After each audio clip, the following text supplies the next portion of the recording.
pour l'introduction. Merci aussi pour l'invitation et merci à tous d'être venus. C'est un plaisir toujours de parler devant un public pour nous comme ça.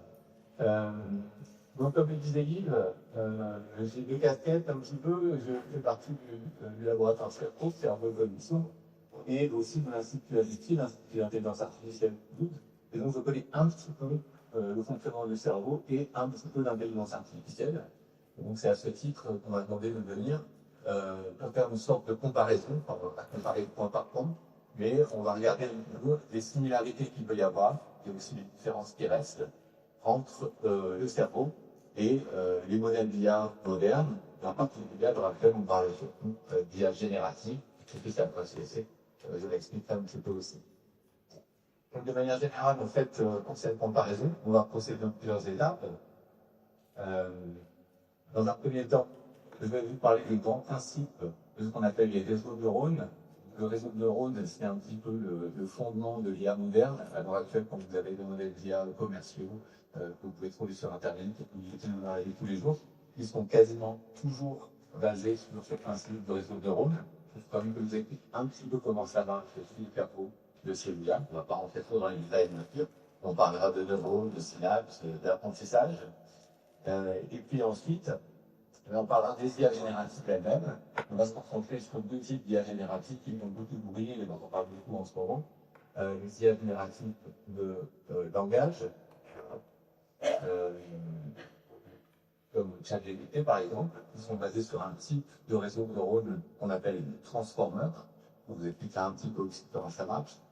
Et on parlera évidemment des capacités de ces systèmes, mais aussi de leurs limites, il en reste encore un petit peu. Et puis on se tournera vers un autre type d'IA générative, les IA qui nous permettent de générer des images, avec des systèmes comme DALL-E, Midjourney, etc., qui sont basés sur un autre type de modèle qui s'appelle le modèle de diffusion. Encore une fois, je vous expliquerai un petit peu le principe de ce genre de modèle, et puis on parlera de leur capacité, de leurs limites, avant de se tourner vers la question peut-être qui vous intéresse aujourd'hui. Est-ce qu'on peut considérer que ces IA sont comme le cerveau, entre guillemets? Je vous préviens tout de suite, je ne répondrai pas à la question, c'est plutôt une question qu'on se posera ensemble. Il n'y a pas de bonne réponse, si quelqu'un qui connaît la réponse, il vous ment. Mais notamment, il essaiera de comparer un petit peu ces choses-là en termes de la capacité des modèles à comprendre le monde, est-ce qu'ils fonctionnent comme nous, est-ce qu'ils comprennent le monde comme nous. Est-ce que quand ils créent, quand ils génèrent une image, quand ils génèrent un texte, est-ce qu'on peut vraiment parler de créativité? Encore une fois, on me posera la question, on n'aura pas forcément de réponse. Et peut-être même, est-ce qu'on peut envisager, si ce n'est pas à l'heure actuelle, c'est dans quelques années, est-ce qu'on peut envisager que certaines IA pourraient avoir une forme de conscience, une forme d'expérience subjective? On adressera ces points à la fin. Ce que je veux dire, c'est que si à n'importe quel moment dans la présentation, vous avez un petit peu perdu, c'est quand même des choses de technique, n'hésitez pas à lever la main et à poser votre question, on peut s'arrêter. Et je vais essayer de réserver un petit peu de temps à la fin du événement pour la discussion, si vous avez des questions à ce moment-là. Donc, quand on parle d'IA, c'est quelque chose qui date, c'est pas tout nouveau, hein, l'IA, ça date à peu près des années 40 ou des années 50. Et en fait, au départ, le développement de l'intelligence artificielle a tout simplement suivi le développement d'ordinateurs. L'informatique et l'intelligence artificielle au départ, c'était souvent la même chose. Les gens faisaient des ordinateurs pour essayer de reproduire les capacités de calcul, ou peut-être les capacités de raisonnement et de décision du cerveau. Mais ça, c'était au début. Et puis, petit à petit, il y a différents courants, différents champs de l'IA qui sont formés et qui ont pris devant la scène. Dans les années 80, on parlait surtout de machine learning, apprentissage machine, ça veut dire c'est un sous-ensemble de méthodes d'intelligence artificielle qui sont basées sur l'apprentissage de relations statistiques. Donc les systèmes apprennent eux-mêmes, plutôt que d'avoir quelqu'un qui les programme et qui leur dit exactement ce qu'ils vont faire, les systèmes apprennent eux-mêmes à résoudre les tâches. Évidemment, on leur explique comment apprendre. Une fois qu'on leur a expliqué comment apprendre, c'est eux qui font le travail d'apprendre la tâche. Et puis, depuis une dizaine, une douzaine d'années maintenant, depuis 2010-2012, et ça correspond vraiment à l'essor de l'intelligence artificielle dans les médias, c'est pour ça que tout le monde en parle. Il y a vraiment eu un renouveau de l'IA qui a été porté par ce qu'on appelle le deep learning, l'apprentissage profond.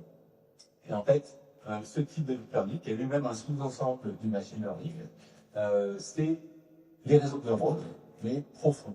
C'est pour ça que ça s'appelle deep learning. Et vous direz ce que c'est qu'un réseau de neurones. Et profond, ça veut simplement dire qu'ils ont plusieurs poussées. Donc on va surtout se concentrer sur ces types d'intelligence artificielle, parce que c'est celle dont tout le monde parle à l'heure actuelle, mais en particulier quand on parle d'IA générative, on parle de modèles de deep learning. Donc pour bien comprendre ça, il faut comprendre le principe de fonctionnement du réseau de neurones artificiel, qui est basé en fait sur le réseau de neurones naturels, comme le nom l'indique. On sait que dans le cerveau, l'information est traitée par un ensemble de neurones. Donc ici, on a un schéma qui représente un ordre biologique. Le neurone va collecter de l'information par l'intermédiaire de synapses. Les synapses, c'est une connexion entre neurones. Les synapses qui se font sur les dendrites du neurone, il va collecter de l'information en provenance d'autres neurones. Ça peut être des dizaines, des centaines, voire des milliers d'autres neurones qui vont être connectés à celui-ci. Il va intégrer ces informations dans son corps cellulaire, qu'on appelle le soma, et sur la base de cette information, il va générer lui-même une réponse électrique. La réponse, c'est ce qu'on appelle des potentiels d'action, des impulsions électriques. Et cette réponse va être envoyée par l'axone avec un mouvement axonique qui eux-mêmes forment des synapses sur les dendrites d'autres neurones. Et le neurone va envoyer sa réponse à plein d'autres neurones qui lui sont connectés, etc., etc. Et dans le cerveau, on a des dizaines de milliards de ces neurones qui sont connectés entre eux. Donc ce principe est connu depuis une centaine d'années, mais c'est seulement dans les années 40, et c'est prévu en fait au développement de l'ordinateur, que les scientifiques américains, McCulloch et Hicks, ont eu l'idée d'essayer de créer un modèle artificiel, un modèle mathématique du fonctionnement de ce neurone biologique.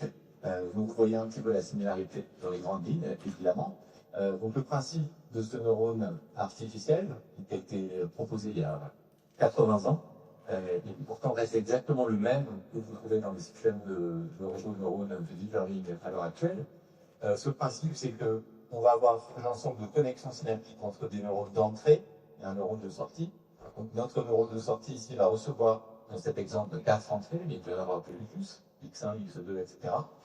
Il va les recevoir par des connexions synaptiques qui ont un poids. Le W ici, c'est le poids de la connexion synaptique. Quand le poids est élevé, les deux neurones se parlent très fort, et quand le poids est faible, c'est comme si le neurone de sortie n'écoutait pas vraiment l'entrée en provenance de ce neurone. Donc ces poids, ils sont réglés dans les banques biologiques par l'apprentissage. Quand vous avez un neurone qui est important pour une tâche donnée, une connexion synaptique qui est importante pour une tâche donnée, cette connexion va être renforcée par l'apprentissage, et le neurone pourra apprendre à se parler de plus en plus. Et c'est ce qui se passe aussi dans le réseau de neurones artificiels.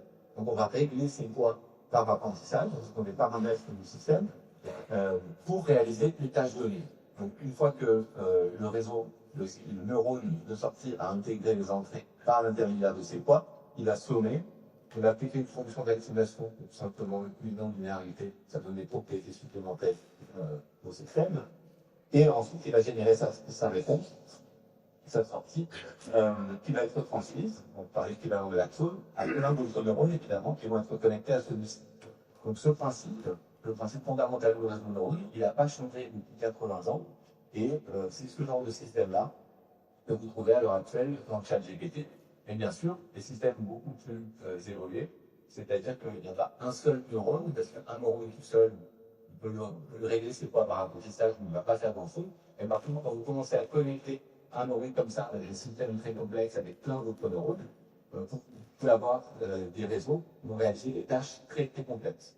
Donc dans l'exemple que je vous montre ici, quand on parle de deep learning en fait, ça veut dire que vous avez un système de réseau de neurones artificiels où on va avoir des neurones organisés dans différentes couches. Plus il y a de couches, plus c'est profond. Donc l'apprentissage profond, ça commence à un peu des touches. Il faut au moins 2 couches de neurones pour qu'on parle d'apprentissage profond. Mais dans les systèmes actuels, on a plusieurs centaines. Et là, vous voyez différentes couches de neurones, et à l'intérieur de chacune de ces couches, il y a plein de neurones qui sont non seulement connectés entre eux, mais qui sont surtout connectés à la couche d'avant et à la couche d'après. Et donc, ce système est capable de traiter l'information, et les poids du système sont réglés par apprentissage pour qu'il fasse des tâches potentiellement très complexes.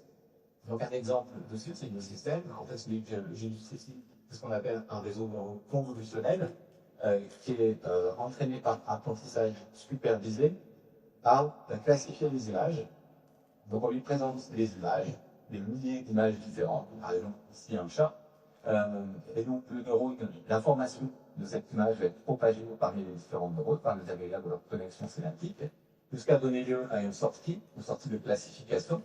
Peut-être qu'au début de l'apprentissage, le système va se tromper, il va vous dire que c'est un chien, peu importe, parce qu'on connaît la bonne réponse, c'est ça que ça veut dire l'apprentissage supervisé, c'est que nous on sait que c'est un chat, et donc on dit au système, ah t'as dit chien, on s'est trompé, c'était un chat. On calcule un signal d'erreur ici entre la sortie observée et la sortie désirée, et sur la base de ce signal d'erreur, on va pouvoir retourner à l'intérieur du réseau et régler l'ensemble des voies sémantiques pour que la prochaine fois qu'on présente une image qui ressemble à celle-ci, le réseau ait plus de chances de dire chat ou moins de chances de dire chien. C'est exactement ça qu'on appelle l'apprentissage, c'est le fait de retourner en arrière et de régler une fois le réseau, les paramètres, pour que, au fur et à mesure de cet apprentissage, pas à pas, on va lui apprendre à donner la bonne réponse pour n'importe quel type d'enjeu.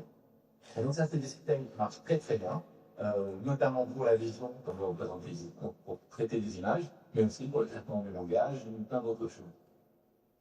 Donc quand on parle d'apprentissage, je vais parler d'apprentissage supervisé. Il y a d'autres types d'apprentissage. Donc supervisé, c'est quand on a des labels qui donnent la bonne réponse au réseau. Donc c'est un humain, au départ, qui a écrit la bonne réponse. Ça ne veut pas dire qu'il y a un humain derrière l'ordinateur pendant l'apprentissage à chaque fois, mais au départ, un humain a écrit les bonnes réponses correspondant à chaque image, et ensuite on utilise ces bonnes réponses, et le système utilise ces bonnes réponses pour régler ces paramètres pendant l'apprentissage. On peut opposer ça à une forme d'apprentissage qu'on appelle non supervisé ou auto-supervisé, où il n'y a pas un humain derrière pour dire à chaque fois au système ce qu'il faut faire, et c'est le système qui va devoir trouver lui-même une manière de structurer les données, potentiellement en différentes classes, mais c'est lui qui va trouver les bonnes classes, et c'est pas un humain qui va nous dire exactement comment on fait. Et en fait, aussi une troisième forme d'apprentissage, dont je ne parlerai pas, troisième forme d'apprentissage dont je ne parlerai pas, qui s'appelle l'apprentissage par renforcement, où le système va apprendre tout seul également, mais par essai-erreur, en fait, en recevant des récompenses et des punitions en provenance de l'environnement. Des récompenses et des punitions en provenance de l'environnement. C'est un petit peu comme l'apprentissage supervisé dans le sens où il y a un signal qui dit au système quand il fait des erreurs, mais le signal, c'est l'environnement qui lui donne, et c'est pas un être humain qui a programmé exactement ce signal. On appelle l'apprentissage par renforcement, j'en parlerai pas aujourd'hui. Donc, à l'heure actuelle, les systèmes dont on va parler, les systèmes de traitement de la langue, comme ChatGPT, c'est des systèmes qui fonctionnent de manière non supervisée, ou en tout cas auto-supervisée. C'est-à-dire qu'il n'y a pas quelqu'un qui dit exactement au système comment il adresse pour la tâche, mais il apprend tout seul à le faire. En fait, les systèmes comme ChatGPT, la manière dont ils fonctionnent, c'est qu'ils partent d'une phrase, ils font semblant qu'il y a des mots qu'ils ne connaissent pas dans la phrase, et ils essaient de retrouver les mots manquants, et ils utilisent la phrase pour savoir s'ils vont bon ou s'ils vont pas bon. C'est-à-dire qu'il y a un humain qui a fait la phrase, mais le système fonctionne tout seul sur la base du corpus de données et il apprend tout seul à traiter ces données.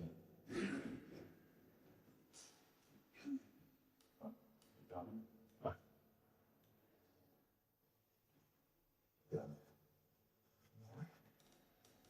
Ok, donc maintenant que vous avez le fonctionnement du réseau de neurones, ben on va parler des différents types de réseau de neurones, donc les IA génératives en particulier.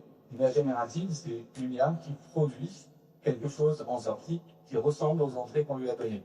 Ça dit la définition d'une IA générative. Donc, pour une IA qui a été entraînée sur du texte, plein de textes, ce qu'elle est capable de faire, c'est de produire des nouveaux textes. Pour une IA qui a été entraînée sur plein d'images, qu'est-ce qu'elle est capable de produire? Des nouvelles images. C'est ça une IA générative. Par exemple, on compare ça à un classifieur. Un classifieur, c'est pas une image générative, parce qu'en entrée, on nous donne des images, mais en sortie, il nous dit simplement quelle est la catégorie correspondant à l'image que vous avez eue. Donc, on va parler d'abord des IA génératives de langage, basées sur les modèles de transformer, avant de parler des IA génératives d'images basées sur le modèle de diffusion. Donc, qu'est-ce que c'est un transformer? C'est tout simplement une classe de réseau de neurones. Si vous avez compris le principe du réseau de neurones, vous pourrez comprendre le principe du transformer. C'est une classe un petit peu spéciale de réseau de neurones, donc encore une fois avec différentes couches. Et la spécificité, c'est que chacune des couches, à chaque fois, que ce soit les couches d'entrée ou de sortie ou les couches intermédiaires, elles correspondent toujours à une séquence de taille fixe dans le transformer. Quand on part d'une très longue séquence en entrée, par exemple, une English sentence, et puis cette séquence va passer dans les différentes couches de notre réseau de neurones pour qu'en sortie, on produise une autre très longue séquence qui pourrait par exemple être une phrase en français. Le système que j'ai représenté ici, c'est un système de traitement de la langue, la traduction automatique. On peut entraîner un transformer pour faire de la traduction automatique, lui donnant en entrée des phrases en français, on attend en sortie, pardon, des phrases en anglais, on attend en sortie des phrases en français. Donc, à chaque couche de traitement, c'est pour ça que ça s'appelle un transformer, la seule chose que fait ce système, c'est de prendre la séquence et de la transformer en une autre séquence. Ici, c'est dans un langage interne qu'on ne peut pas comprendre, mais au fur et à mesure des différentes couches, jusqu'à la touche de sortie, on transforme cette séquence, et en sortie, c'est dans un langage que nous, on est capable de comprendre dans la langue naturelle. À l'intérieur de ce système, la clé du système, c'est un mécanisme qu'on appelle attentionnel. J'en parlerai un petit peu plus tard. Mais ça permet à ces systèmes de traiter l'information de manière un petit peu plus intelligente. Ça permet en fait de contextualiser le traitement des différentes informations en tenant compte du reste de la phrase. C'est pour ça que ces systèmes marchent très très bien. J'explique un petit peu ce mécanisme d'attention. Donc, l'important, c'est d'avoir aujourd'hui quasiment tous les systèmes, peut-être même tous les systèmes d'IA qui font du traitement du langage, mais même dans d'autres domaines, comme la vision, aussi, sont basés sur ce principe du transformer. Si vous parlez, il y a quelques années, on parlait de verbe, on n'en parle plus maintenant, mais si vous parlez du GPT-3, GPT-4, ChatGPT, c'est des systèmes qui sont basés exactement sur ce principe. Donc à l'intérieur, qu'est-ce qui se passe? On va ouvrir un petit peu la boîte. Le principe d'un système comme ChatGPT, c'était la version 3, et peu importe, c'est toujours le même principe depuis le début, c'est que vous lui donnez une requête en entrée, ça c'est la séquence d'entrée, par exemple, explique-moi la première loi de l'arbre logique. À l'intérieur, il fait cette série de transformations entre les différentes couches du transformer pour vous donner en sortie la réponse désirée. Un robot ne doit pas blesser un être humain, etc., etc. Donc, à l'intérieur de cette architecture, qu'est-ce qu'il y a? On va rentrer un petit peu plus dans les détails. Tout en sachant, ce qui est intéressant, c'est qu'en fait, cette architecture GPT, elle existe depuis des années, depuis 2018, je crois. Ils n'ont pas déjà été publiés en 2018, comme on peut le voir ici.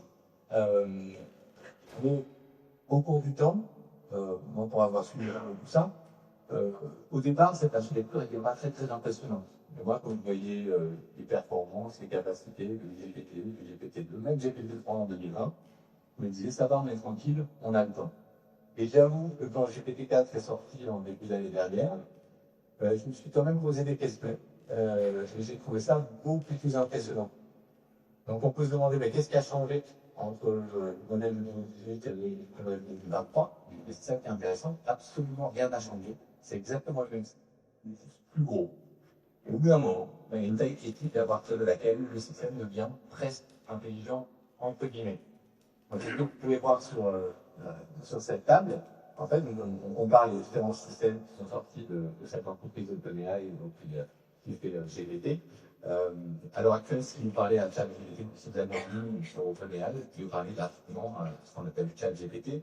Et puis en fait, c'est une combinaison de GPT 3.5 ou GPT 4, ça dépend si vous le payez ou pas, ça dépend des tas de choses. Mais globalement, quand on parle de ChatGPT, c'est l'un de ces deux systèmes. Donc si on retourne au début, l'architecture GPT, c'est l'architecture de Transformer. C'était à l'époque, c'était impressionnant, mais ça reste une petite architecture. Il y avait 117 millions de paramètres. Qu'est-ce que ça veut dire 117 millions de paramètres? C'est 117 connexions synaptiques, 117 millions de connexions synaptiques entre neurones. C'est ça les paramètres du réseau, c'est comme ça qu'on mesure la taille du réseau. Donc c'est beaucoup, mais par rapport à ce qui se fait à l'heure actuelle, c'est très peu. Donc 117 millions, et le système était entraîné sur 1 milliard de ce qu'on appelle des tokens en traitement du langage. En fait, les tokens, plus ou moins, c'est des mots. Donc il avait été entraîné sur un corpus, un jeu de données de 1 milliard de mots différents. En gros, 1 milliard de mots, c'est à peu près la taille de Wikipédia. Wikipédia est un peu plus gros. Donc voilà un petit peu la taille de la base d'apprentissage. C'est quand même beaucoup de données à l'époque. Et enfin, ce qu'on appelle la taille de la fenêtre du contexte, c'est simplement la taille de la séquence qu'il était capable de traiter dans son transformeur. En entrée, quand on lui donnait un prompt, une requête, la requête pouvait aller jusqu'à 512 mots, disons, et en sortie, vous pouvez vous sortir quelque chose seulement de 512 mots maximum. Et vous voyez que tous ces paramètres ont évolué au cours du temps dans les différentes versions du système. Entre GPT et GPT-2, on a multiplié le nombre de paramètres par 10, et la taille de la base d'apprentissage aussi par 10 ou 15. Puis il y a encore eu un saut entre GPT-2 et GPT-3. On a multiplié par 100 le nombre de paramètres. On a multiplié par 20 la taille de la base d'apprentissage. Et on avait des systèmes qui étaient performants, mais que je trouvais personnellement pas très impressionnants encore à l'époque. Entre GPT-3 et 3.5, c'est pas passé grand-chose, on a juste changé la taille de la séquence. Je mentionne un autre modèle d'un compétiteur qui s'appelle DeepMind, qui a été publié en 2022, parce qu'en fait, grâce à ce modèle, on s'est rendu compte, quand je dis on, c'est le domaine du traitement de la langue, de l'IA dans le traitement de la langue, on s'est rendu compte qu'on n'avait pas besoin de continuer à augmenter infiniment le nombre de paramètres et qu'il était plus efficace d'augmenter la taille du corpus de données. Il faudrait un système statistique qui marchait aussi bien que celui-là, avec 3 fois moins de paramètres, mais avec 5 fois plus de données. Et c'est certainement ça qui a motivé GPT-4, enfin OpenAI, quand ils ont choisi le nombre de paramètres de GPT-4. Donc le dernier modèle d'OpenAI, qui pour le coup est assez impressionnant, je vous invite à le voir. Ce dernier modèle, on sait maintenant combien il y a de paramètres, du coup c'est un grand mystère, c'était devenu secret. Il y a 1800 milliards de paramètres dans ce système-là, donc 10 fois plus que les modèles précédents. Mais en fait, on sait qu'à l'intérieur, c'est pas un modèle qui a 1800 milliards de paramètres, mais c'est 16 modèles différents qui ont été entraînés ensemble. Et ces 16 modèles différents qui chacun ont à peu près 111 milliards de paramètres. Donc c'est pas des modèles plus gros qu'avant, c'est juste qu'il y a différents modèles qui ont chacun une expertise dans un domaine distinct.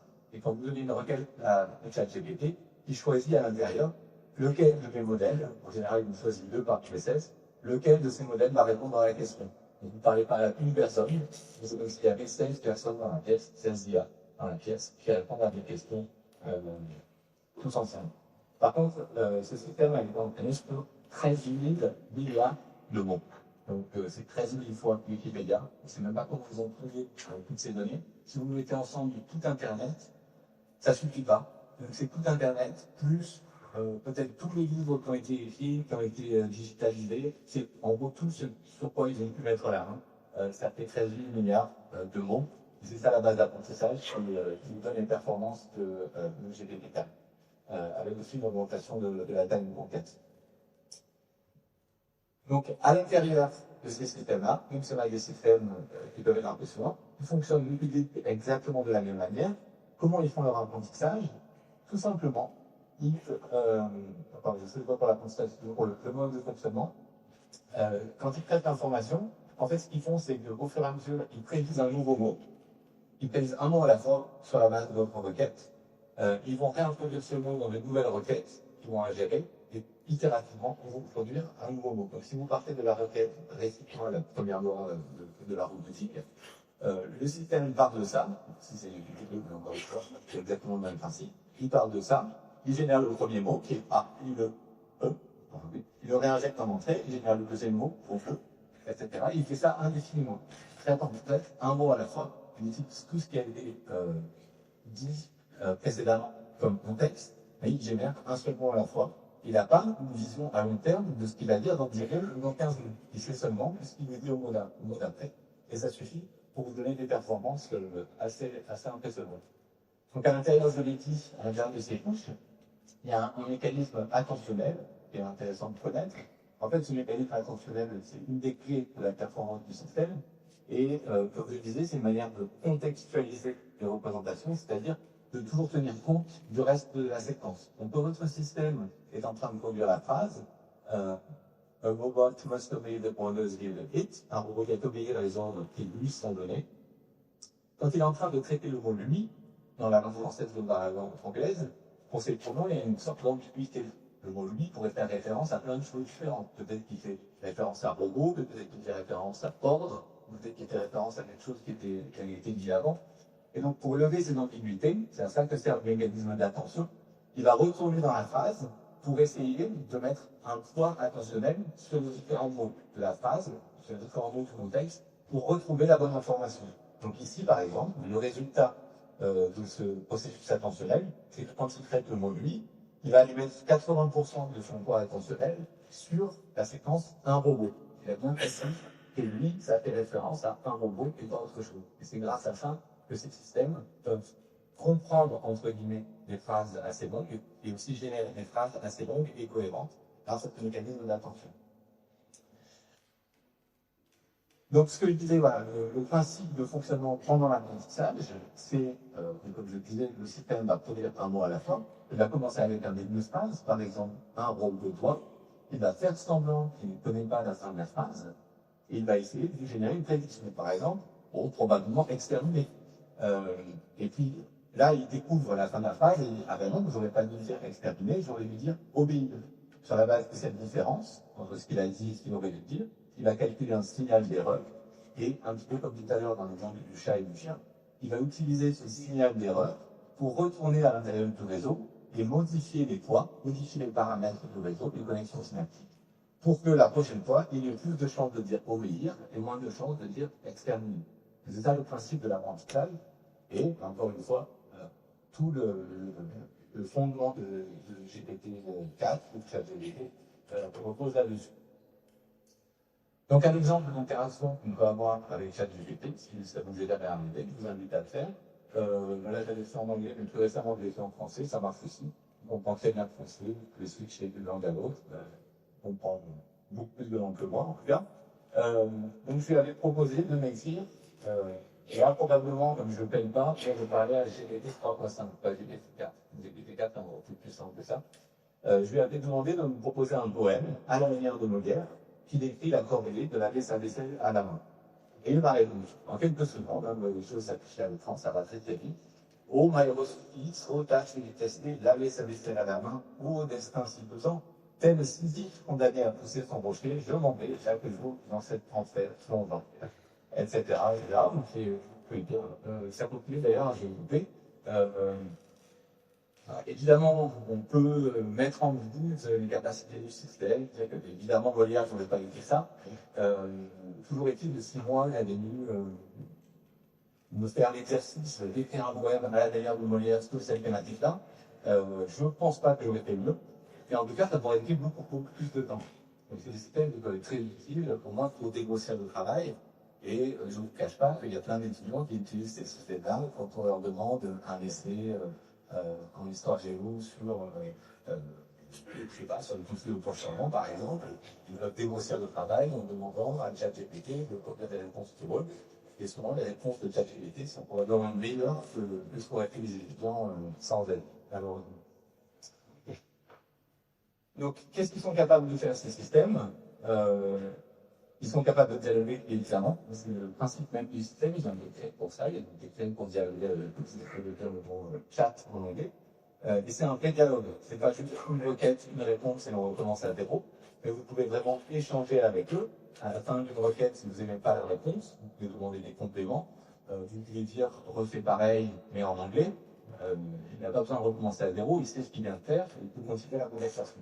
Pendant plusieurs échanges, parfois 5 ou plus. La seule limite, c'est cette fenêtre de contexte dont on a parlé, qui grandit de plus en plus, et donc il y a vraiment une limite.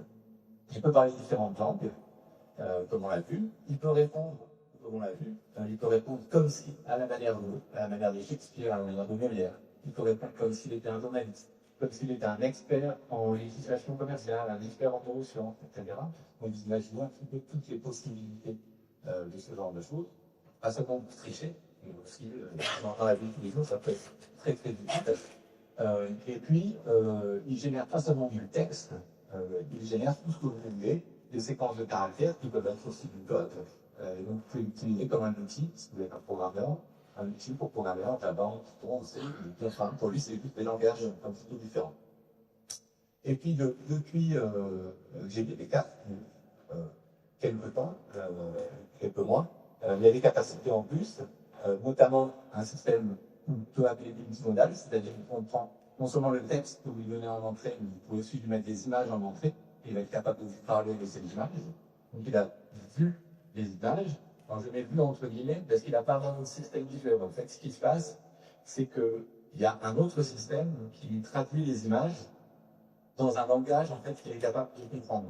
Donc c'est un petit peu comme si GPT-4 était une personne aveugle et on l'a pas doté de vision, mais on a demandé à une autre personne de regarder les images et de lui traduire, en grand détail, mais une autre personne qui lui traduit en temps réel qu'est-ce qu'il y a à l'écran, qu'est-ce qu'il y a sur l'image. Et donc GPT-4 peut vous parler d'image, mais tout comme un aveugle, vous pouvez vous parler d'une image qu'il n'a pas vue, mais qu'on lui a décrite. C'est un petit peu la métaphore ici. Avant GPT-4, on avait une limite, c'était que les systèmes étaient entraînés sur Internet, sur des grosses bases de données, jusqu'à un certain moment, le moment où on a réalisé l'apprentissage. Par exemple, vous aviez des systèmes qui étaient entraînés en 2020, vous avez accès à tout Internet jusqu'à 2020, et quand vous posiez une question sur des événements qui s'étaient passés en 2021 ou en 2022, le système nous disait, je ne sais pas, parce que j'ai été entraîné jusqu'en 2020, et toutes les informations ultérieures, je ne les connais pas. Il ne pouvait pas apprendre de nouvelles informations. Depuis 2004, il est capable d'accéder au web actuel, d'apprendre de nouvelles informations, même s'il n'a pas été entraîné sur ces informations. Et en fait, il a un truc, c'est d'aller chercher l'information sur Internet, de le mettre dans sa requête, donc vous ne le voyez pas, il prend l'information, il le met dans la requête, en complément de ce que vous lui demandez, et du coup, il est capable de vous parler de choses qu'il n'a pas apprises, mais qu'il a été cherché sur Internet. Donc de la même manière, c'est un peu ce qu'on appelle des plugins. Il y a des plugins qui ont été créés pour aider GPT, ChatGPT, à aller sur des sites web comme Slack, Expedia, et à utiliser ces sites web et à interagir avec ces sites web. Vous pouvez aller sur Expedia, enfin, vous pouvez demander à ChatGPT d'aller sur Expedia et de vous organiser un voyage pour Maldives, de réserver un hôtel, un billet de données, et il est capable de faire ça. Donc ça, c'était les capacités, c'est sûr que c'est impressionnant. Il reste quand même quelques limites, notamment, je dirais, une limite principale, c'est que ça reste un modèle de prédiction statistique. Il faut quand même garder à l'esprit comment ça marche, ce qu'il y a sous le capot. C'est-à-dire que la seule chose que fait ce modèle, c'est qu'il essaye de maximiser la probabilité qu'un humain pourrait choisir le prochain mot si le contexte était le même. C'est pas la même chose que de comprendre ce qui se passe. Il n'y a pas vraiment de compréhension du mot ou du contexte, à part si on appelle compréhension cette forme d'apprentissage des relations statistiques. Okay. Et donc, pour bien démontrer ça, ce que j'ai essayé de faire, c'est de vous donner un exemple avec un modèle réduit de ChatGPT. Pourquoi je suis obligé de passer par un modèle réduit Parce que la version totale, la vraie version de ChatGPT, on ne peut pas la mettre en défaut. Elle est trop puissante. On peut lui poser des questions, il arrivera toujours à trouver la bonne réponse, une réponse plausible. Ça ne veut pas dire qu'il est infaillible, ça veut juste dire qu'il a appris mieux que les autres. Donc pour voir un petit peu où est-ce que ce système a encore des problèmes, on peut prendre une version beaucoup plus petite du système, et là, les problèmes sont beaucoup plus apparents. Donc là, ce que j'ai pris, c'est un système qui a 7 milliards seulement de paramètres, donc c'est pas énorme, mais c'est plus grand que GPT à l'origine, c'est GPT-2 à peu près, quelque chose comme ça. Et un système qui à l'heure actuelle peut tourner sur mon ordinateur portable sans aucun problème. Et donc j'ai essayé d'interagir avec ce système pour comprendre un petit peu ses limites. Donc je vais demander plusieurs choses. Tout d'abord, essayer de voir s'il parlait différentes langues. C'est un petit modèle, il a été entraîné en anglais. Est-ce qu'il est capable? Donc je vais demander en anglais, traduit your mom ici en allemand. Est-ce qu'il est capable de parler allemand? Il m'a répondu, là, une temps. Ça paraît correct. Là, je peux en questionner. Puis je me suis dit, allez, on peut aussi lui demander français. Tu parles aussi français. Et là, il me dit non, je ne parle pas français. Tom me dit en français. Il ne m'a pas répondu en anglais. Donc c'est un petit peu bizarre, mais pourquoi pas. Et puis surtout, il m'a rajouté ça à la suite. C'est pas moi, c'est lui qui a mis les emojis et le hashtag francophonie, etc.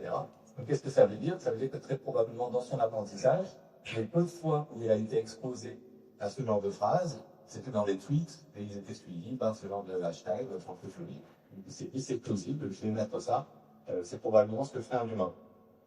Et puis je lui ai demandé, donc je savais que c'était un système qui avait été entraîné bien 2021, 2022 ici.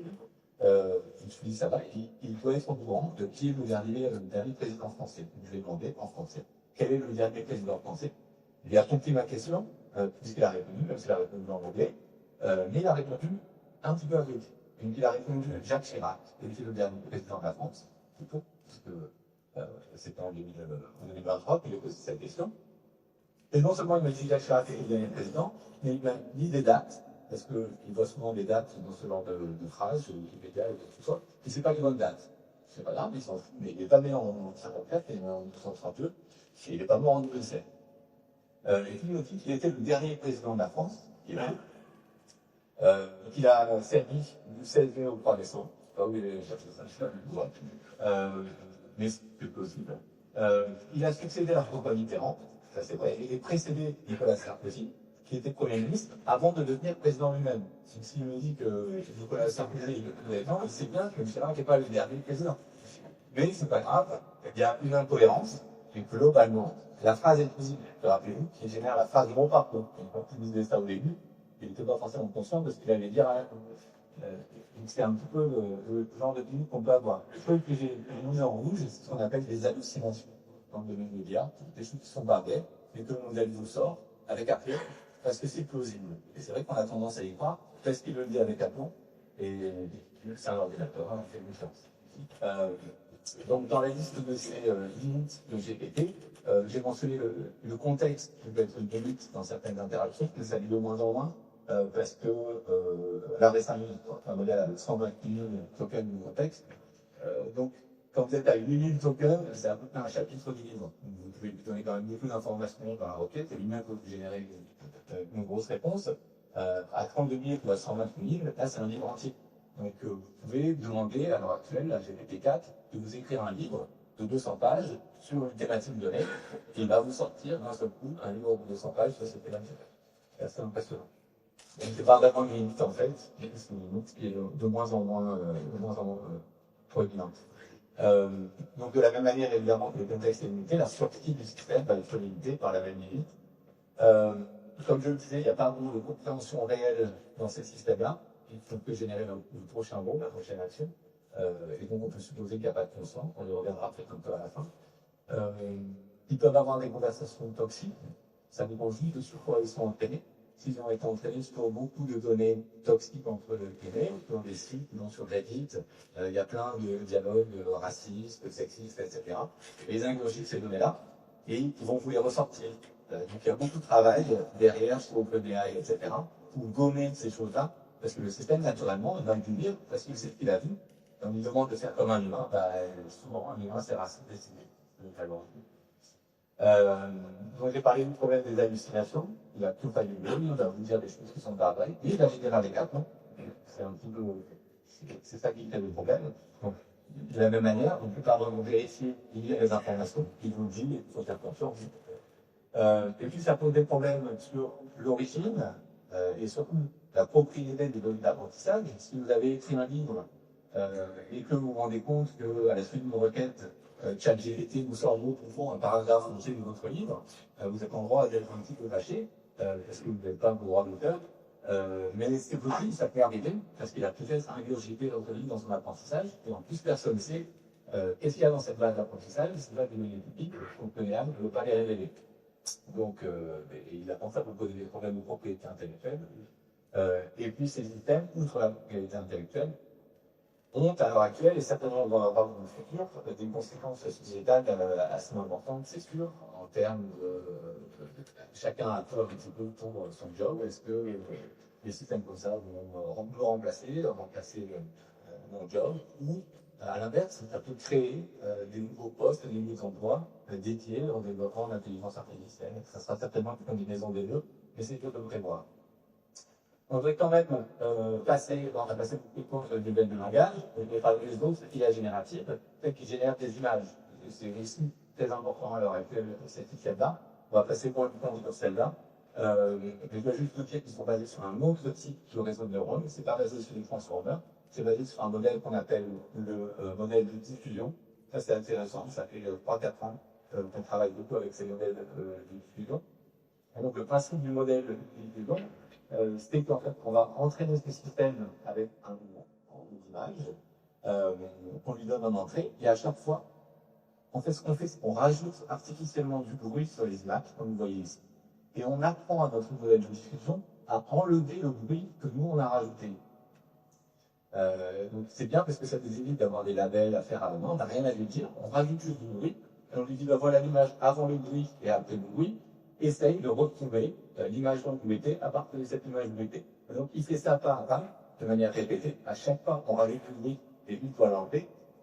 Il apprend à faire ça sur une base d'image. Nous, on va le répéter. Et ensuite, une fois qu'il a fait son apprentissage, on arrête d'apprendre. Et comment on utilise le modèle? Ça, c'est un truc assez intéressant. En fait, on utilise ce modèle une fois qu'il a appris, en lui donnant une image où il n'y a que du bruit. Mais on lui dit, continue à faire comme avant, enlève le bruit de mon image. Et lui, il ne sait pas qu'il y a que du bruit dans l'image, donc il enlève le bruit, et il révèle l'image qui était cachée dessus, sauf qu'il n'y en avait pas. Donc il faut créer de nouvelles images à partir de ça, parce que lui, il croit qu'il y avait une image sous le bruit, alors qu'il n'y en avait pas. Et donc il est capable de régénérer des images, pas forcément identiques à celles de la base d'apprentissage, mais similaires à celles de la base d'apprentissage. Donc c'est vraiment de la génération de nouvelles images. Donc, ces systèmes de diffusion, ils génèrent des nouvelles images, on ne peut pas trop contrôler les caractéristiques de ces images. Dès que je mets un nouveau données, il va me faire une autre image, là, un tournesol, scroll, une fois un cheval, quelque chose. Donc, pour pouvoir contrôler ces systèmes, il faut les coupler avec autre chose. Et en fait, on va les coupler avec un modèle de langue, tout simplement, pour conditionner le processus de génération. Donc, en fait, une IA générative d'image, elle fonctionne d'abord avec un modèle qui traite du texte, et qui ensuite conditionne le processus de génération d'image de mon modèle de diffusion. Ici, de mon modèle de diffusion, mais je peux le contraindre un petit peu. Je ne veux pas qu'il me génère un tournesol, je veux qu'il me génère, par exemple, une plage cosmique paradisiaque. Donc ça, c'est une requête que je vais vous montrer. La requête, je la passe dans un transformer, comme ChatGPT. Et ce transformer, il va apprendre à communiquer avec mon générateur d'image pour que lui, il génère la bonne image, celle qui correspond à ce texte. D'accord? Et pour faire ça, ce texte sert à conditionner la génération d'images. Et pour faire ça, en fait, le système entier, donc celui qui comprend le texte et celui qui génère l'image, tout ce système est entraîné sur des milliards de paires, avec à chaque fois l'image et la description correspondante. Donc encore une fois, pareil, pour avoir des milliards d'images et tout, ils sont allés sur Internet et ils ont tout collecté. Tout ce qu'ils trouvaient, donc il y avait une image et une description, ils ont pris ça, et ils ont entraîné le système avec ça, et ça vous fait des systèmes qui marchent très très bien. Ça pose également les mêmes problèmes dont on a parlé précédemment.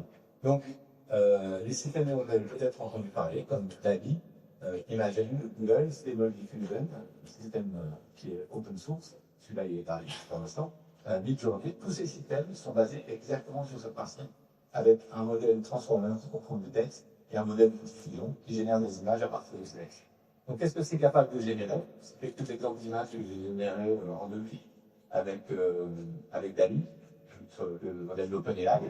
Donc, j'ai été lui demander, en anglais, j'ai été lui demander un temple japonais, une peinture impressionniste à l'île dans le style de Van Gogh. Donc, voilà ce qui m'a sorti. Alors, un petit peu comme tout à l'heure, le poème de Molière, évidemment, on peut se dire, ah oui, le Van Gogh, j'ai jamais fait ça, il avait fait des choses un petit peu différemment. Ce que je sais, c'est que si moi, j'avais essayé, avec mon petit pinceau et une petite peinture, de créer un temple japonais impressionniste à la manière de Van Gogh, et ben, je pense que ça aurait été moins joli que ça. Je peux dans et puis, moi, j'en aurais fait un, ça m'aurait pris 2 mois. Mais il m'en a sorti un en 2 secondes, et en fait, tu peux m'en faire un autre, et un autre, et un autre indéfiniment. Donc, faire des milliers comme ça, à chaque fois, ça va être différent, joli, potentiellement, en tout cas plausible. Donc, c'est des systèmes qui sont quand même impressionnants. Un dernier, pour la route, ça, c'est bien là avec Stable Diffusion. On sait qu'il y a d'autres systèmes qui marchent aussi. Et là, je vais lui demander la ville de Toulouse, dans un futur lointain, sous un soleil blond, avec quelques informations qui dirigent un petit peu le style artistique. Et il m'a sorti quelque chose comme ça, que je trouve assez plausible et assez joli, et ça correspond bien à ce que je voulais. Donc parfois, il faut poser la question plusieurs fois pour avoir une image qui vous plaise, mais globalement, c'est beaucoup moins de travail que de le faire à la main avec les petits pinceaux, les petites peintures. Donc pour ces systèmes-là aussi, il y a quand même des limites, hein, et c'est un petit peu les mêmes que celles dont on a parlé pour les systèmes de traitement de la langue.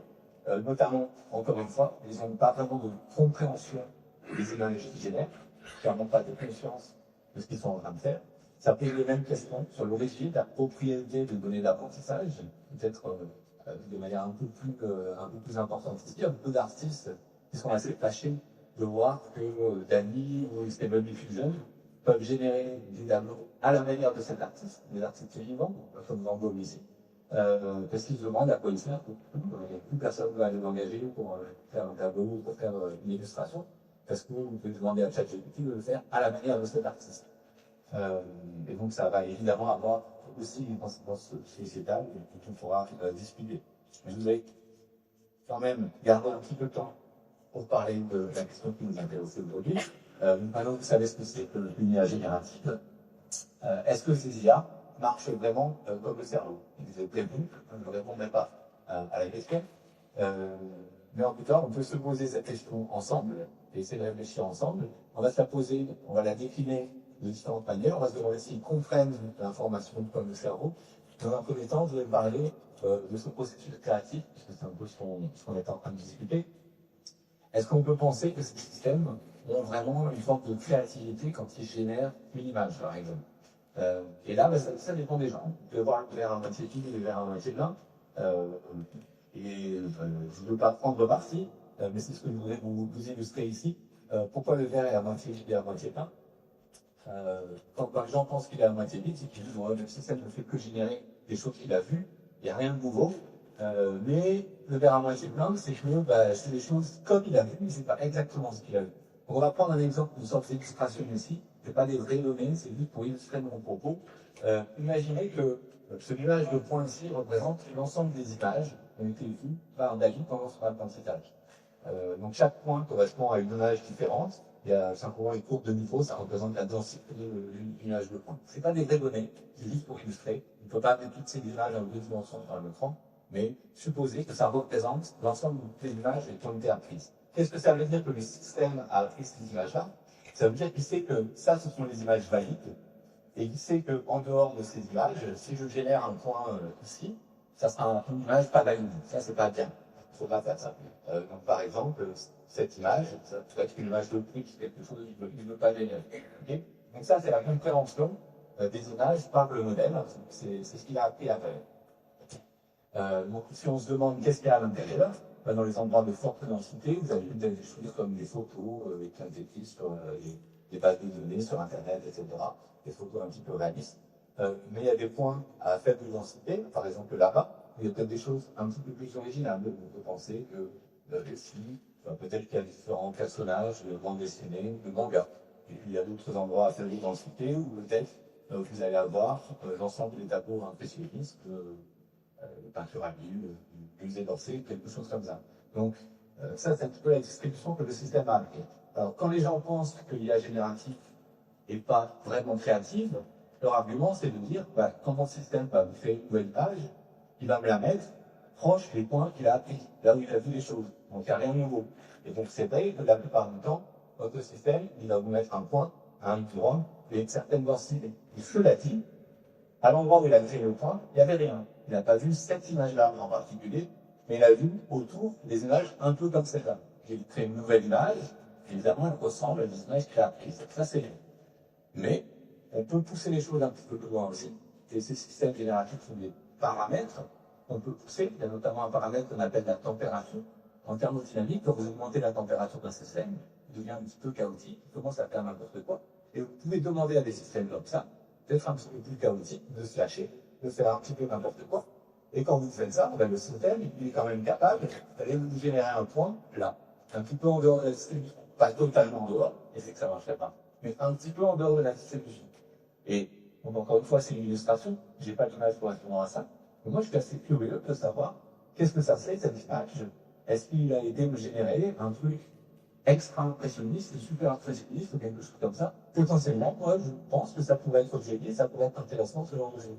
Le système est capable de faire ça aussi. Et quand on se pose la question, est-ce que c'est de la vraie créativité ou pas, moi ce que je voulais dire, j'ai pas la réponse encore une fois, mais ce que je voulais dire, c'est quand je me demande comment un humain, quel est le processus créatif d'un humain, d'un vrai artiste, je pense que dans ce processus créatif, il y a d'abord le fait de connaître un petit peu ce qui se fait. Il faut connaître l'histoire de l'art, il faut connaître les différents courants, il faut avoir une connaissance, en gros, de la distribution des données au départ, comme ce modèle. Et puis, le principe de la création, c'est probablement de partir d'une certaine inspiration, mais de pousser un petit peu les codes, d'aller un petit peu plus loin, de dépasser les limites. Et c'est un petit peu ce que fait ce point dans cet espace. Donc, ne répond pas à la question, mais je pense qu'il y a des arguments qui vont dans les deux sens. Et on pourrait aussi penser que ces systèmes ont une forme de créativité assez similaire à la créativité humaine. Je laisse la question en suspens. Je voudrais parler de la compréhension maintenant. Est-ce que ces systèmes comprennent le monde comme nous ou pas? J'ai déjà répondu plusieurs fois à la question. Je disais non, mais c'est bête, il ne comprend pas ChatGPT, par exemple. Il ne peut pas comprendre le monde, parce que la seule chose qu'il fait, c'est de prédire le monde suivant, prochain token, et il fait ça à l'infini, mais il n'a pas vraiment une vision à long terme de ce qui se passe, etc. Cela dit, je voudrais quand même mentionner, disons comme une sorte de parenthèse, une question qui me taraude un petit peu, qui m'empêche de dormir la nuit que GPT-4 est sorti. Est-ce qu'on est vraiment sûr que nous, on fonctionne autrement que ça? Peut-être que nous, on est aussi, bêtement, des machines à prédire la prochaine action, à prédire la prochaine seconde, qu'est-ce qu'on va faire dans une seconde, et que tout le reste, c'est vrai qu'on a l'impression d'avoir des plans à long terme, d'avoir une visibilité sur ce qu'on va faire dans un an, mais peut-être que tout ça, c'est juste une illusion. Peut-être que la seule chose qu'on fait, nous, c'est de prédire ce qu'on va faire dans une seconde, et que tout le reste, c'est une illusion qui nous est donnée par la machinerie interne, par ce processus de statistique, de prédiction du mot suivant. Et quand on voit les capacités de GPT-4, c'est dur de dire, ah oui, mais non, ça ne suffirait pas à être intelligent, à faire comme si. Et donc, c'est quand même une question que je laisse en suspens, à laquelle je ne répondrai pas. Mais je pense qu'il existe une possibilité que finalement, on n'est pas beaucoup plus intelligent que ChatGPT. Et je vais la laisser de côté. J'espère que ce n'est pas vrai. Et notamment, quand on regarde les différences entre nous et ChatGPT, une des différences fondamentales, je pense, c'est que pour nous, donc les tokens, c'est-à-dire les éléments du langage, les mots, en quelque sorte, les mots prennent un sens pour nous parce qu'ils font référence à autre chose. Ils font référence à des objets que je peux voir, par exemple, à des perceptions sensorielles, à des expériences subjectives que j'ai vécues, à des émotions que j'ai ressenties, à des souvenirs dans ma mémoire. Et toutes ces choses-là, elles sont totalement absentes de ChatGPT, puisqu'il n'y a aucune de ces choses-là. Donc dans le cerveau, on sait que l'information de langage, elle n'est pas isolée du reste du cerveau, mais cette information de langage, elle doit être forcément combinée à un moment, elle doit être interprétée par référence à d'autres choses qui se passent aussi dans le cerveau, comme des processus sensoriels, des processus d'action aussi. On est capable de bouger, d'interagir avec le monde, on a un retour sur les moteurs sur ces actions, on a des objectifs, on a des mémoires, etc. Et en fait, c'est toutes ces choses ensemble qui font notre compréhension du monde. Et quand on parle, on utilise des mots qui prennent un sens, c'est ce qu'on appelle la sémantique référentielle, qui prennent un sens par référence à toutes ces choses qui leur entourent et qui sont totalement absentes, puisque ChatGPT, c'est seulement ça et rien d'autre. Okay, donc là, je pense quand même qu'on est tranquille, malgré ce que j'ai dit ici. Et au passage, ça me permet de mentionner que dans le cerveau, on sait que notre expérience subjective, elle est intrinsèquement multimodale, c'est la fusion des informations de ces différentes intersections des informations de ces différentes modalités qui fait notre expérience subjective. Et ça, c'est une théorie du traitement cognitif qu'on appelle la théorie du global workspace. Le global workspace, c'est cet endroit au centre où les informations convergent en provenance de ces différentes modalités. Et ça, c'est quelque chose qui est manquant à l'heure actuelle dans le système d'IA. Et ça me permet de finir sur la question de la conscience. Parce que de la même manière qu'on se pose la question de l'attention, on pose la question de la conscience. Est-ce que ces systèmes pourraient être conscients? Et justement, la théorie du global workspace, c'est une des théories majeures à l'heure actuelle de la conscience. Donc, selon cette théorie-là, une conscience, ça serait rien d'autre que la fusion de ces informations en provenance de différentes modalités, l'intersection de ces différentes modalités dans le global workspace. C'est ça qui constitue notre expérience subjective consciente. C'est une théorie. Je vais en profiter pour dire qu'il y en a d'autres. Je ne vais pas les mentionner en détail. On n'est pas sûr de comment marche la conscience dans le cerveau. C'est pour ça qu'on ne peut pas répondre à la question. On ne sait pas comment ça marche dans le cerveau. On ne sait pas savoir si un système artificiel a ou n'a pas cette conscience. Mais en tout cas, on a des théories conscientes cognitive de la conscience. Et donc, sur la base de ces théories, ce qu'on peut faire, c'est dire que chacune des théories va impliquer un certain nombre de conditions, de critères qui seraient nécessaires pour l'émergence de la conscience. On ne sait pas quelle est la bonne théorie, mais chacune de ces théories nous donne 2, 3 critères qui seraient nécessaires pour l'émergence de la conscience. On peut lister ces critères, et c'est ce qu'on a fait récemment avec différents collègues, des neuroscientifiques, des philosophes, des experts de l'IA. on a listé l'ensemble de tous ces critères selon les différentes théories de la conscience qui existent, et on a comparé ces critères au système d'IA actuel. On se posait la question, est-ce que ces systèmes d'IA valident certains de ces critères? Et ce qu'on a vu, pour l'instant, vous pouvez dormir tranquille, ce qu'on a vu, c'est que même GPT-4 et aucun des systèmes d'IA actuels, pour l'instant, ne valide l'ensemble de ces critères, c'est-à-dire qu'aucun de ces systèmes ne satisfait toutes les théories. Peut-être qu'il ne faut pas satisfaire toutes les théories, il faut satisfaire la bonne, ça on ne sait pas. En tout cas, il n'y a aucun système qui les satisfasse tous. Par contre, il faut garder à l'esprit que les systèmes n'ont pas été conçus pour ça. Ils ont été conçus pour d'autres choses. ChatGPT, il a tous été conçu pour dialoguer, pas pour être conscient, ni pour valider ces critères particuliers. Et il n'y a rien qui empêcherait, en tout cas théoriquement, il n'y a rien qui nous empêcherait de construire un tel système. Si on prend l'exemple du Global Workspace, de la théorie du Global Workspace, il n'y a rien qui nous empêche de connecter notre modèle de langue à un ensemble de modèles, par exemple des modèles qui font de la vision, des modèles qui font de la robotique, du mouvement, de l'action, etc. Et à créer un Global Workspace au centre précis qui satisferait au moins les critères de cette théorie. C'est la raison pour laquelle je mentionne ça, c'est parce que c'est quelque chose qu'on est en train de faire à l'heure actuelle dans un meeting. Amity, l'Institut d'intelligence artificielle. Je ne dis pas que notre objectif au sein d'Amity est de créer un système d'intelligence artificielle conscient, c'est pas du tout l'objectif. L'objectif, c'est de créer des systèmes qui soient plus proches de l'humain, notamment dans leur manière de comprendre l'information, qui ne traitent pas le langage de manière isolée des autres modalités. Mais on se pose la question en même temps, quand on va créer ce système-là, il faudra faire attention, peut-être que, par hasard, ça va donner des critères de la conscience à un système artificiel. Donc on veillera un petit peu à ce qu'on est en train de faire. Et vous définirez là-dessus, désolé d'avoir dépassé un petit peu. Vous avez dû laisser le temps pour les questions.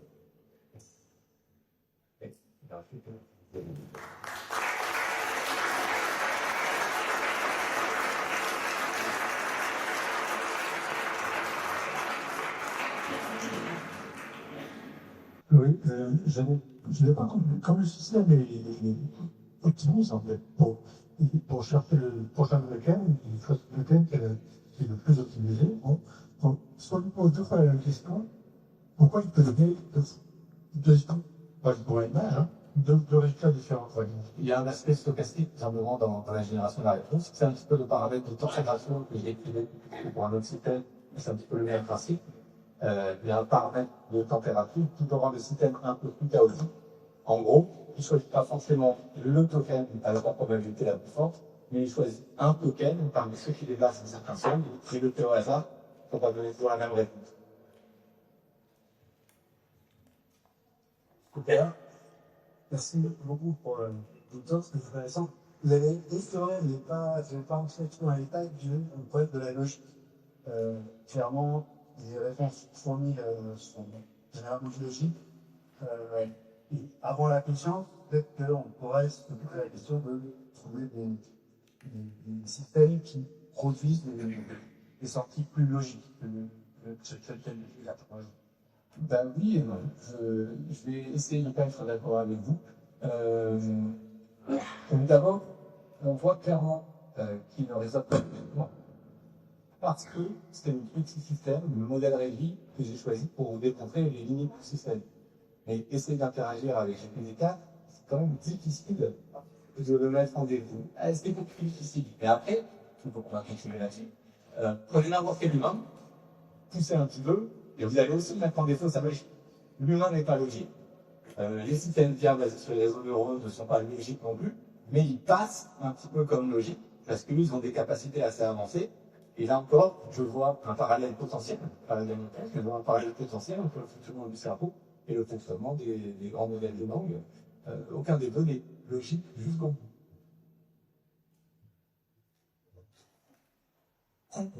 Merci pour cet exposé fantastique.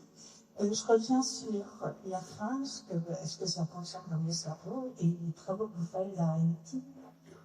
J'ai entendu dire, alors je vous pose une question peut-être très basique, j'ai entendu dire que les GAFA avaient peur de ce qu'ils étaient en train de mettre en place et qu'il fallait arrêter.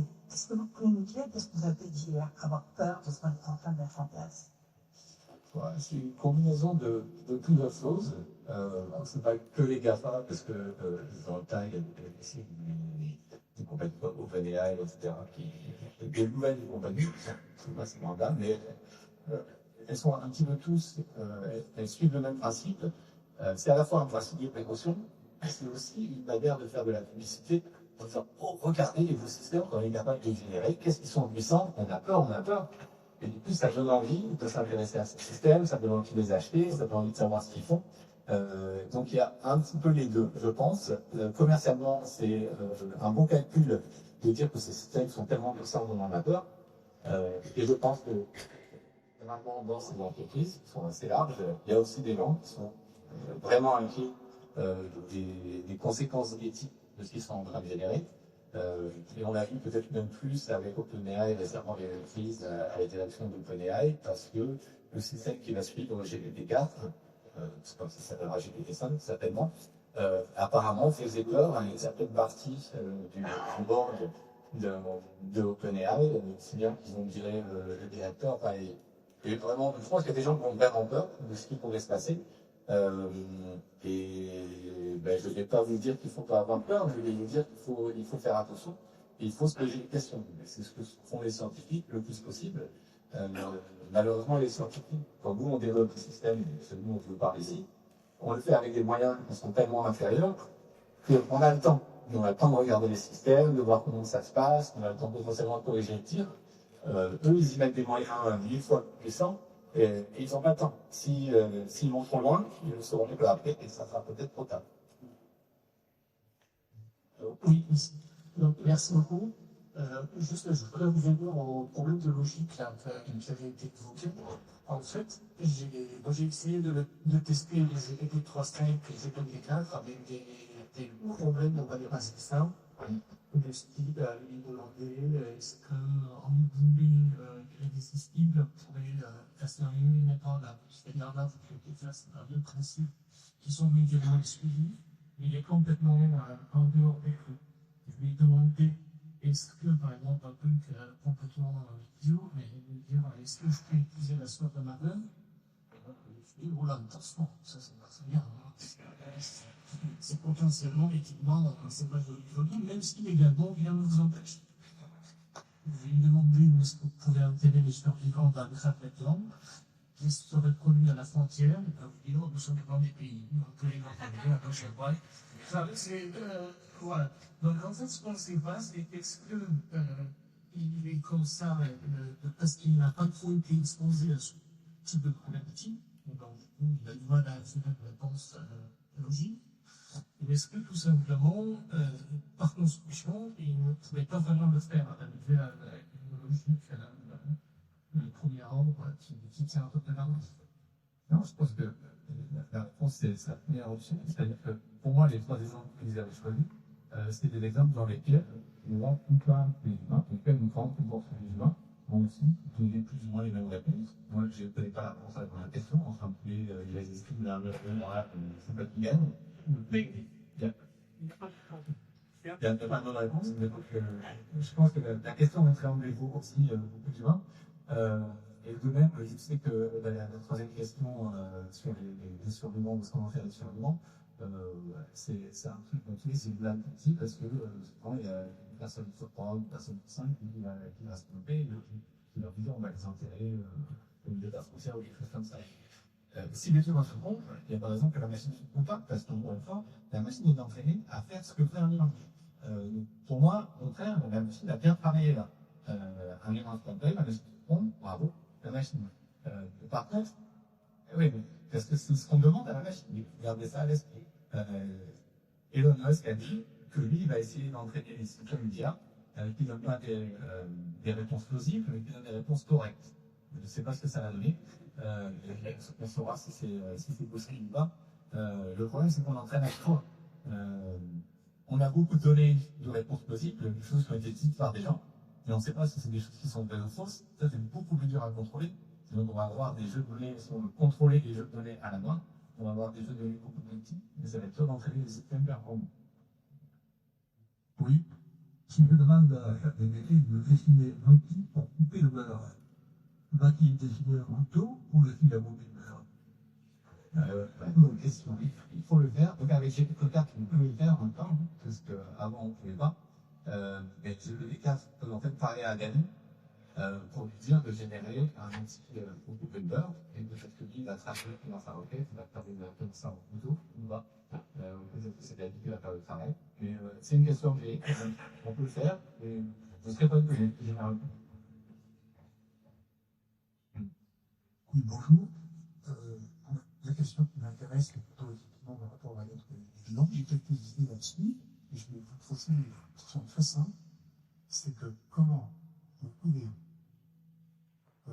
prendre en compte le fait qu'il y a un verre qui s'appelle C.P. Evans, qui a 309 euros, il sort de 309 euros pour un peu plus de 900 cellules, et qui arrive à se nourrir, à réagir par son environnement, à les permissibles pour faire fuir, c'est se nourrir des bactéries. Et en même temps, se recoupit 309 euros. Là, il y a quand même un certain challenge par rapport parce qu'effectivement, le genre de réponse auquel je pense, c'est que nous-mêmes, nous sommes un produit non d'évolution. C'est quelque chose qui est bien connu. On a 86 milliards de neurones, hein, et on fait pas mal de choses. Ça, c'est la première chose. Comment on va réussir par rapport à ça? La deuxième chose, moi, je vais proposer un test excessivement simple sur le fait, je pense au physicien, un mathématicien, pense au problème d'une idée. Ce que les mathématiciens disent, c'est qu'il y a une idée qui vient de l'accord, le truc. Et je voudrais pouvoir faire le test de fait que je peux utiliser cet outil, c'est que poser la question aux humains et poser la question à chat. La question c'est suivante, si je le présente devant un transparent, je mets relativité d'échelle, relativité d'échelle, et je mets en dessous E égale MC2. Ce sont des mots que tout comprend. E égale MC2, relativité d'échelle. Et je pose la question, je pose à des humains, c'est simple, ce qui m'intéresserait. Est-ce que cette formule est représentative de leur activité? Bizarre, hein, question. Je veux savoir ce que les physiciens vont répondre. Et j'aurais posé la même question pour rentrer dans la machine à chaque GPT. Parce que sur chaque GPT, il y a peu de chances qu'il va trouver cette question sous cette forme. Parce qu'en fait, là je partage tout à fait la vie de Yann Lequin, c'est que tous ces machines, c'est des gros copieurs, finalement. Et c'est la copie, et ça paraît, c'est extraordinaire, parce que ça paraît intelligent. Pourquoi? Parce que, en travaillant sur des bases de données immenses, ils arrivent à faire l'illusion de la sémantique à travers, évidemment, d'un grammaire et d'un lexique. Et pour finir, pour une autre question qui m'intéresse, c'est qu'est-ce que vous pensez, est-ce qu'il n'y a pas, dans cette comparaison, est-ce qu'il n'y a pas quelque chose à travailler par rapport à Noam Chomsky? J'ai vu, c'est un informaticien, je sais, et donc ça serait intéressant pour voir si on peut tester, je ne sais pas comment, les conditions de Chomsky, qui va même pas très loin de. Mais ça, ce que vous testez, c'est ma mémoire au travail, mais donc, la première question, c'était sur Sri Lanka. Je pense que c'est une très belle démonstration que le réseau de neurones est très puissant comme algorithme de traitement de l'information, avec 309 neurones pour faire tout ça. Il faut optimiser l'architecture et le poids du réseau de neurones, et c'est ce qui a fait l'évolution pour Sri Lanka. Et c'est ce qu'on peut faire avec l'apprentissage dans les modèles artificiels. Donc, moi, je trouve que c'est plutôt positif le fait de penser qu'un réseau de neurones aussi simple peut déjà faire tant de choses. Et je ne vois pas ça comme un problème lié au moderne, au contraire. C'est comme un encouragement pour les modèles. Par rapport à la deuxième question, qui était. Ah oui, la relativité. C'est très facile de le faire. Hein, il ne faut pas on va sur le chat.openai.com, on s'inscrit, sur la CDL, etc. Mais une fois qu'on est inscrit, on pose des questions qu'on veut, il n'y a pas de limite. Ça sera GPT-3 si vous ne pouvez pas et GPT-4 si vous payez. Donc vous pouvez poser la question. Moi, je ne serais pas surpris que si la question est formulée, par exemple, est-ce que E égale MC2 est une bonne illustration de la théorie de la relation d'Einstein, ou peut-être plus simple, E égale MC2 illustre quelle théorie célèbre, réponse qu'il répondra, c'est la relativité de la chambre, il y a un problème.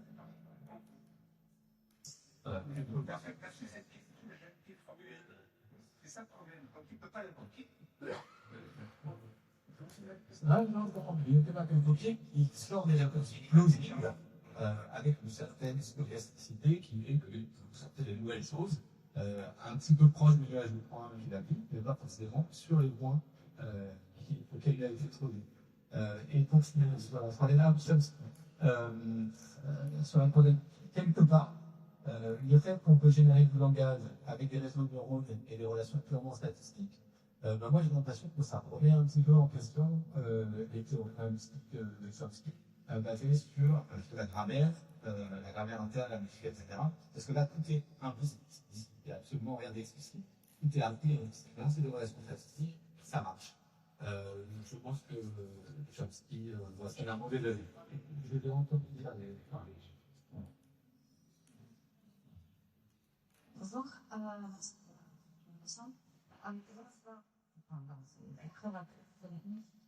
Moi, pour je est-ce que vous utilisez des réseaux de neurones en ambition est-ce que vous utilisez pour l'entraînement si c'est des réseaux de neurones ambition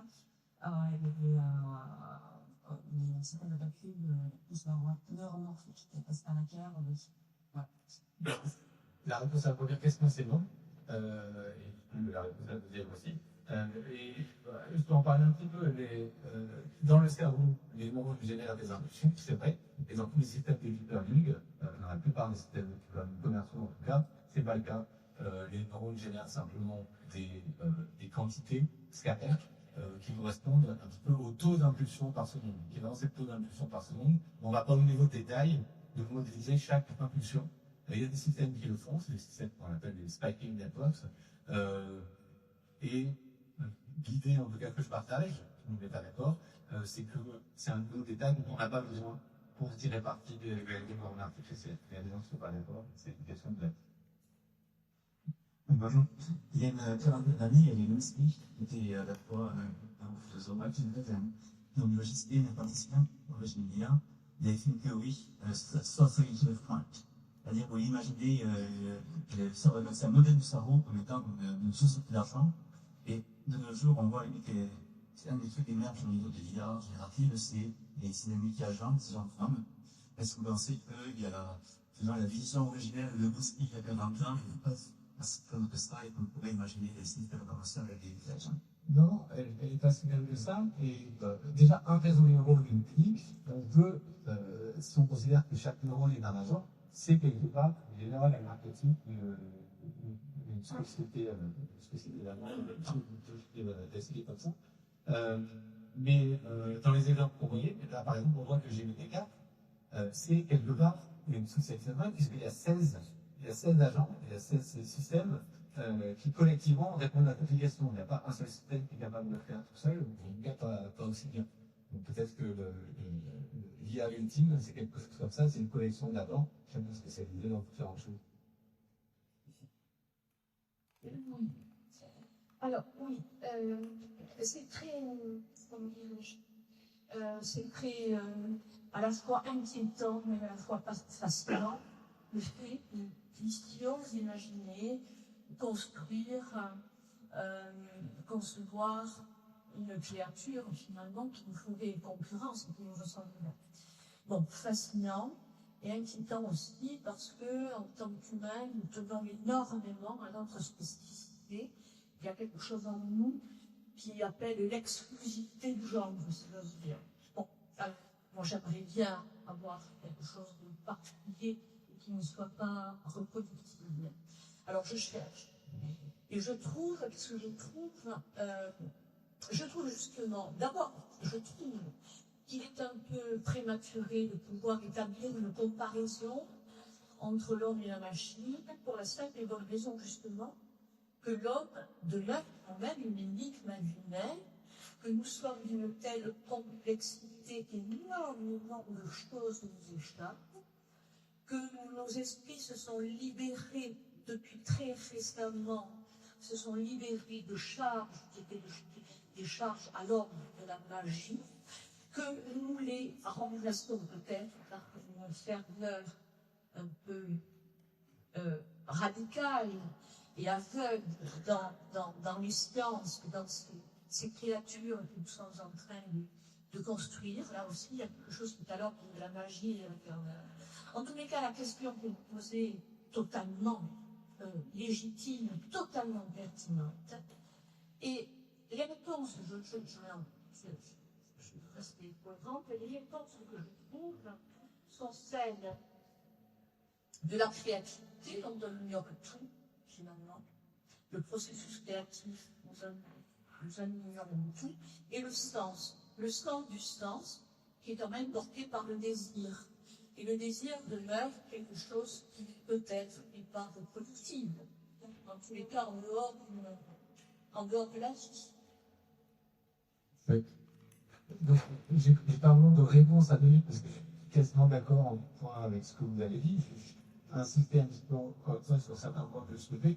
Donc, je suis d'accord avec vous que pour faire une comparaison entre la machine et l'humain, il faut déjà comprendre le fonctionnement de l'humain. À l'heure actuelle, on n'a pas de certitude sur le fonctionnement de l'humain, on n'a que des théories. Donc on peut comparer ce qu'on essaie de faire au niveau de ces théories, on n'aura jamais eu une certitude dans cette comparaison. Et donc, notamment, je suis d'accord que ce qui nous reste un petit peu, et c'est les points que j'ai essayé de trouver, comme spécificité humaine, c'est de se dire que peut-être la créativité, c'est propre à l'humain, peut-être que le sens, c'est propre à l'humain, et c'est les questions que je posais. Je pense que souvent, la réponse à la question comment un humain crée, comment un humain comprend, on doit pouvoir être capable de créer des machines qui font pareil. La seule chose, c'est qu'à l'heure actuelle, on n'a pas la réponse à cette question, et donc ça va rester mon truc. Merci de votre exposé. Je reviens sur le problème qui a été soulevé tout à l'heure sur la logique. Au début de l'intelligence artificielle, les années 50, 60, 70, c'était tout compris vers les systèmes logiques. On parlait de chair à des boules, et l'exemple donc c'est des petits problèmes qui a posé Einstein, qui s'est maison, dans lequel il nous montre qu'est-ce que c'est l'inférence, qu'est-ce que c'est la façon de marcher dans la logique. Ils ont créé par la suite des problèmes beaucoup plus larges dans le système sphère. Il y a Alexandre formidable qui a fait prologue. Nous avons montré qu'est-ce que c'est un moteur d'inférence logique. Et tout d'un coup, on voit qu'il y a une sorte de limitations vers cette intelligence artificielle générative qui va avoir une fonction fondamentale de l'intelligence, et c'est la logique. Moi, ici, je vois de la logique, une inférence, et encore moins mon terme d'inférence. Alors, ma question, c'est est-ce qu'il y a des branches de secteurs dans l'intelligence artificielle qui font de l'intelligence artificielle noble et pas le système qui va prendre les propos prédécesseurs. On a l'impression parfois que c'est un système copier-coller sophistiqué, avec des transformeurs, avec des neurones, avec des CNLM, et finalement, c'est ça, des copier-coller. Ouais. Donc, on a même un peu, comme l'avait Alexandre Ross, on a à l'IRIT, beaucoup d'experts de l'IA symbolique ou de l'IA logique, et c'est un champ qui existe encore à l'heure actuelle. La raison pour laquelle les réseaux de neurones et les learning pilotent devant la scène, c'est que ça marche. Alors que l'IA logique et l'IA symbolique, ça marche dans une certaine mesure, ça fait ce qu'on lui demande de faire, mais il y a plein de tâches qu'on ne pourra jamais leur demander de faire, parce que c'est des systèmes qui sont compliqués à entraîner, etc. C'est deux champs totalement différents de l'intelligence artificielle, dont chacun a une spécificité, leur avantage, leur inconvénient. Il s'avère que pour les problèmes qui intéressent les gens à l'heure actuelle, qui intéressent les entreprises qui ont des poches assez larges, pour ces problèmes-là, c'est des réseaux de neurones qui donnent des solutions qui marchent et pas idéologiques et symboliques. Cela dit, pour revenir un petit peu sur ce que je disais avant, donc il est vrai qu'au départ de l'IA, tout le monde se concentrait sur les approches logiques, symboliques, Et je pense qu'il y a un argument en tout cas qui dit, je suis plutôt d'accord avec cet argument-là, que c'était basé sur une misconception de la psychologie humaine.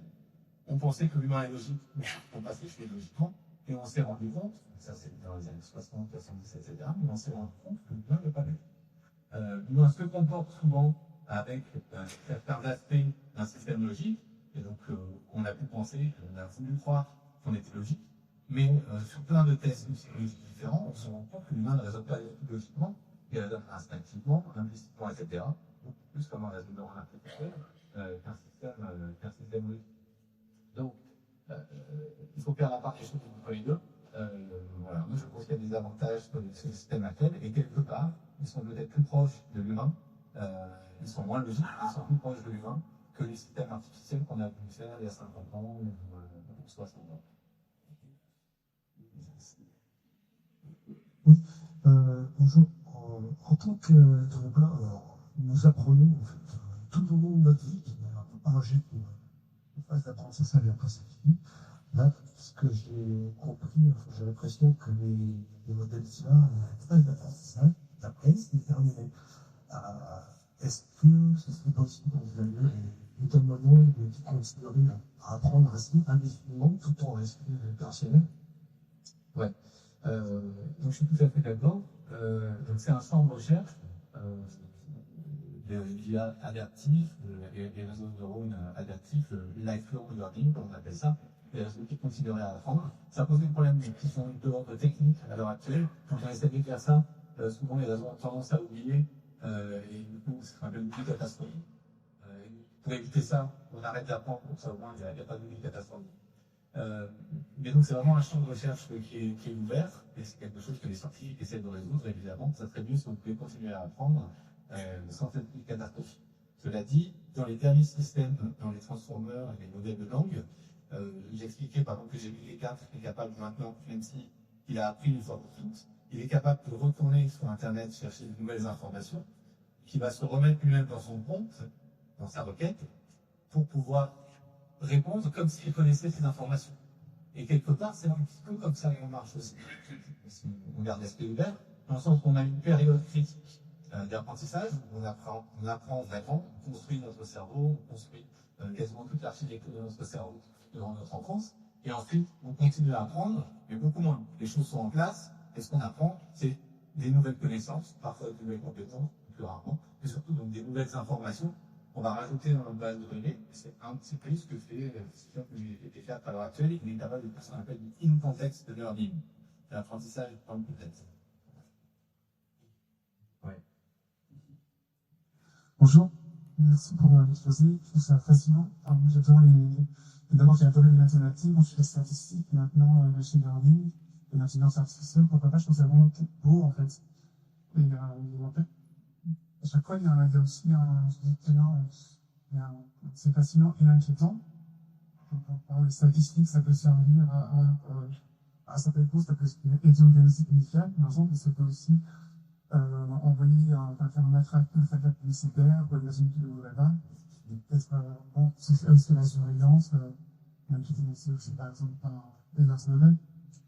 Et puis, en fait, ma question, c'est ouvert sur l'investissement un peu d'Elon Musk. Pour lui, les robots vont devenir supérieurs aux humains. C'est pour ça qu'il pense que l'humain doit fusionner avec les robots pour être en collaboration avec une prochaine génération qui les implante dans le cerveau. Moi, par contre, ça, je suis pas d'accord.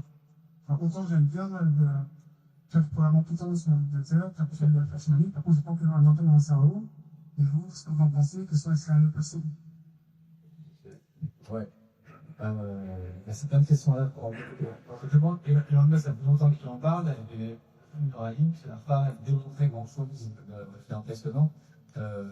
D'autant que ce qu'ils font à l'heure actuelle, c'est des choses qui étaient déjà faites sur d'autres modèles, qui étaient déjà faits depuis plusieurs années. Et je pense qu'il n'y a rien qui empêche, à terme, technologiquement en tout cas, de connecter des réseaux neurones biologiques à des réseaux neurones artificiels, et de faire en sorte que les deux fonctionnent ensemble. Techniquement, il y a rien qui empêche. Éthiquement, la question est ouverte. C'est les morceaux volontaires pour le faire. Pourquoi les empêcher, pour eux, je dirais, mais ça, il faut pas passer. Il faut faut pas forcer les dents, il faut utiliser ça comme une méthode de thérapie, il faut utiliser ça pour remplacer la prison, par exemple. On a qu'à leur mettre un implant, il n'a pas besoin d'aller en clinique, c'est pour un implant, quelque chose comme ça. J'imagine tous les dangers qu'il pourrait y avoir, mais les dangers, c'est des problèmes éthiques, il faut se poser des questions. Mais là, je parle plutôt de technologie, de ce qui est faisable, de pas faisable. Et voilà, il faut discuter. Pour le reste, il n'y a pas de réponse. Oui, merci pour la conférence.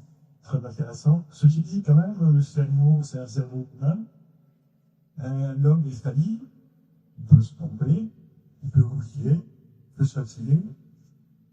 En termes de performance et de fiabilité, est-ce que l'IA est destinée à être plus performante que l'homme en particulier dans certains domaines, comme le diagnostic médical ou la conduite, on est à Toulouse, le pilotage des avions? Parce qu'il y a même moins d'accidents, quelques accidents dans le monde sont largement liés à des erreurs humaines. Quand on regarde les statistiques. Il y a beaucoup de domaines dans lesquels l'IA est déjà plus performant que l'humain. Je pourrais en citer quelques-uns. Sur la classification d'images, puisque ça a commencé comme ça. Et donc, le diagnostic médical, c'est de la classification d'images. Sur certains tests, les IA, c'est des experts. Le problème, c'est pas qu'une question de performance, c'est une question aussi d'adoption par le public. Et souvent, les patients préfèrent avoir un diagnostic potentiellement faux donné par un humain qu'un diagnostic beaucoup plus cohérent, plus performant, mais donné par une machine. Et donc, il faut tenir compte des deux. Pour la conduite des avions, c'est un petit peu comme les voitures, c'est un peu plus compliqué. Pour la conduite automobile, par exemple, on est déjà dans une situation où les systèmes d'IA ont moins de chances de faire des accidents que des humains. Le problème, c'est qu'on accepte qu'un humain nous fasse un accident tous les 10 000 km, on n'acceptera pas qu'une IA fasse un accident tous les 100 000 km. C'est ça le problème, c'est qu'on n'a pas le même niveau d'attente par rapport à l'IA qu'on aurait par rapport à un humain. Et donc il faut à la fois mettre de considérer les performances de l'IA et l'adoption par la société, et on n'aura pas d'incendie. Bonsoir, merci pour votre présentation. Je regarde en fait l'infographie présentée derrière sur le système multimodal sur lequel vous travaillez dans le cadre de l'AMITI. Et déjà, il y a une question en fait, c'est que je vois que vous avez intégré le mouvement. Est-ce que ça ne vient pas ralentir un peu ce processus d'apprentissage? Parce que autant pour la vision ou le langage, c'est quelque chose qui va faire passer énormément de données très très rapidement, mais lorsqu'on commence à interagir avec le physique, on a cette limitation de il faut attendre, tout simplement. Est-ce que c'est pas un problème? Alors non, parce qu'on peut le faire en simulation. Donc on n'interagit pas avec le monde, parce qu'une interaction avec le monde réel, ça se passe à la vitesse du monde réel. Une interaction avec un simulateur, on peut le faire à 100 fois, 1000 fois, 10 000 fois la vitesse du monde réel. Le simulateur réagit, on simule une année d'expérience d'interaction avec le monde réel en quelques secondes sur un ordinateur. Dans ce cas-là, c'est pas une... Et du coup, qu'est-ce que là, vous travaillez uniquement sur la conscience, ou il y a d'autres objectifs, en fait, derrière, justement, ce système-là, WATAS? Non, c'est ce que j'essaie de mettre en avant, hein. Le but, c'est pas de construire un système artificiel conscient, parce que ça serait questionnable éthiquement. C'est pas le but du système. Le but, c'est de construire des systèmes qui comprennent, au sens sémantique, qui comprennent le monde un petit peu comme on le fait nous. C'est-à-dire, pas des systèmes qui traitent le langage comme si c'était le monde, et qui font, chaque token prend un sens par rapport aux autres tokens qui voisinent. Mais là, un système de tokens de langage prend un sens par rapport à d'autres choses que le système est capable de faire. Des perceptions qu'il est capable d'avoir, des actions qu'il est capable de faire. Et ça serait un système qui comprend le monde comme nous. Quand on parle d'un système comme ça, mais il y a peut-être des interactions qu'on pourra avoir qu'on ne peut pas avoir à l'heure actuelle avec GPT, parce qu'il va nous dire tout ce qu'il a fait, c'est lire des livres, mais il n'a jamais vu une image, il n'a jamais vu un tableau, il n'a jamais agi dans le monde extérieur. Et ça, c'est des choses qui doivent manquer sur le système artificiel.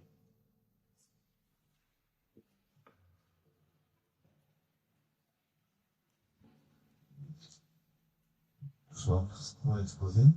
Je voudrais poser une question sur en fait, un texte que j'ai lu il n'y a pas longtemps qui expose la possibilité de créer de l'IA pour justement détecter les réponses générées par l'IA. Comment non, mais ça pose, en fait, c'est par rapport au problème d'image, de texte généré sans qu'il y ait une contribution, on va dire, suffisante derrière, etc. Mais comment ces systèmes vont procéder, puisqu'ils auront parce qu'ils ne vont pas accéder au système d'origine qu'a généré la sortie. Ouais, donc ça c'est un domaine de recherche assez pointu. En gros, l'idée c'est qu'on aimerait savoir quand un système, quand un stimulus, c'est un texte, une image, etc., est généré par une machine ou par un humain. Pour un système d'IA donné, c'est possible parce que ce système va avoir une signature qu'il va laisser, dans certains cas, pour pouvoir détecter. Mais c'est pas ça que les gens essaient de faire, parce que les systèmes évoluent tout le temps, et si je suis capable de faire un détecteur qui marche pour GPT-4, il ne marchera pas forcément pour GPT-5, il ne marchera pas forcément pour un autre modèle qui a été entraîné par une même société. Et la question de savoir si on doit faire des modèles génériques de détection de création par l'IA, moi j'y crois pas, tout simplement, parce que je pense que les modèles avancent tellement vite que le temps de faire le temps de créer votre détecteur, il est obsolète, et il y a des nouvelles IA qui dépassent les détecteurs. Et c'est un petit peu le principe du piratage informatique ou des choses comme ça, parce qu'il y a toujours des nouvelles méthodes, on essaye de mettre en place des protections, et on peut toujours trouver des nouvelles manières de contrôler ces protections. Et je pense qu'il n'y aura pas de solution universelle qui permettra de détecter quand quelque chose est fait par l'IA. Bonsoir, merci beaucoup pour votre présentation.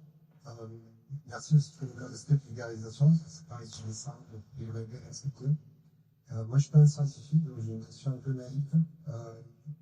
On a vu tout à l'heure qu'on ne savait pas exactement que les systèmes, en fait, on s'était aperçu qu'ils étaient plus performants sur le nombre de trading tokens qu'ils ingéraient.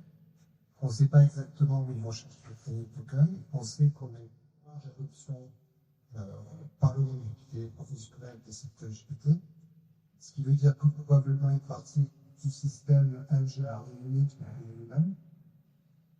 Est-ce que ça, il y a des études sur la période, je disais, nouveau, que vous pouvez avoir ce système de réseau de learning en fonction de données qui génèrent et qui ingèrent? Oui, c'est tout à fait pertinent. Alors, au départ, c'est un avantage, et à long terme, ça peut devenir un inconvénient. Donc, l'avantage au départ, c'est que parfois, quand les modèles sont limités en données, on utilise des modèles génératifs pour créer de nouvelles données, pour entraîner les modèles, et on se rend compte qu'ils marchent mieux. Même s'ils ont été entraînés sur des données artificielles, quand on les place en place des données réelles, ils marchent mieux qu'avant parce qu'ils ont plus de données. C'est plus important d'avoir des données plus grandes, même si elles sont artificielles, pour la capacité de ces systèmes-là. Mais à terme, en effet, donc là on le voit avec GPT, tout ce que produit GPT, pas tout, mais une grande partie se retrouve sur Internet, ça devient des nouveaux sites web, ça devient des nouveaux livres, ça devient des nouvelles choses comme ça. Et on n'a pas la capacité qu'on utilisait auparavant, même sur des fingerprints ou ces choses-là, de les marquer en disant ça c'est artificiel, ça c'est naturel.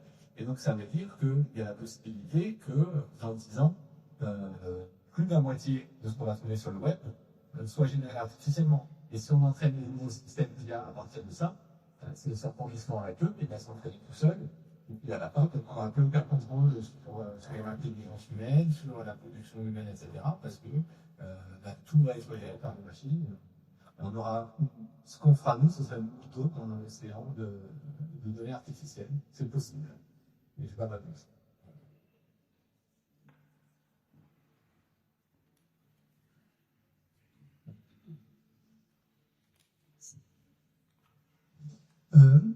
Vous l'avez quasiment dit tout à l'heure, on a bien le sous-Timidai, quand même à parler de système 1, système 2, au niveau de notre fonctionnement, et ACA, donc le système 2 des GPT. Ouais. Ben, quelque part, le Global Workspace, c'est une des théories, ou c'est une des manières où on pourrait envisager de dépasser ce qu'on appelle le système 1 pour aller vers les systèmes 2. Pour ceux qui ne connaissent pas, ce qu'on appelle le système 1, c'est à la fois la capacité du cerveau des êtres humains, mais aussi potentiellement des systèmes artificiels, à réagir de manière intuitive, automatique, etc. Et donc c'est vrai que c'est un peu ce que font les modèles d'IA à l'heure actuelle. Ils ont appris à réagir automatiquement à des données. Mais ce qu'on voudrait qu'ils fassent, c'est quelque chose un peu plus comme de la logique, un peu plus comme du raisonnement. On ne va pas forcer le raisonnement, il doit quand même être basé sur des réseaux de neurones, mais on sait, puisque ça marche comme ça dans le cerveau, on sait qu'avec les bonnes architectures de réseaux de neurones, on peut avoir un système qui est capable de raisonnement système 1, mais aussi de raisonnement plus avancé, plus sophistiqué du système 2. Et la question, c'est comment on fait avec la bonne architecture, comment on va entraîner ces modèles, et potentiellement, on pense que le Global Workspace, ce genre de théorie, pourrait être la bonne réponse, la bonne architecture, pour avoir des systèmes qui peuvent donner des raisonnements un peu plus sophistiqués, qui pourraient presque passer pour des raisonnements logiques dans certains cas. J'ai une question très récente dans l'analyse que quand je vois ce que consomme maintenant le simple fait d'aller chercher une info sur Internet ou quand j'envoie un SMS à un compagnie de news et je m'aperçois que ça passe dans une par Chicago ou chez nous, et les dépenses d'énergie et de matériel informatique colossal. Est-ce qu'on a une idée de ce que consomme, par exemple, tout à l'heure, vous avez généré un poème pour faire un truc comme ça, est-ce qu'on a une idée de ce qu'il faut, enfin, comme matériel, comme énergie? Ouais. C'est des données qui sont publiques, donc on les connaît, j'avoue que je ne les connais pas par cœur. Ce qui est sûr, c'est que l'entraînement du système est beaucoup plus énergivore que l'utilisation du système. Et quand l'utilisation devient massive, évidemment, ça va aussi avoir une empreinte énergétique assez puissante. Et l'entraînement, ça consomme énormément. Ça prend du temps, ça prend 63 millions, je crois, c'était GPT-4, 63 millions de dollars. C'est la facture pour le médicament le plus énergétique, etc., pour l'entraînement de ce système-là. GPT-4.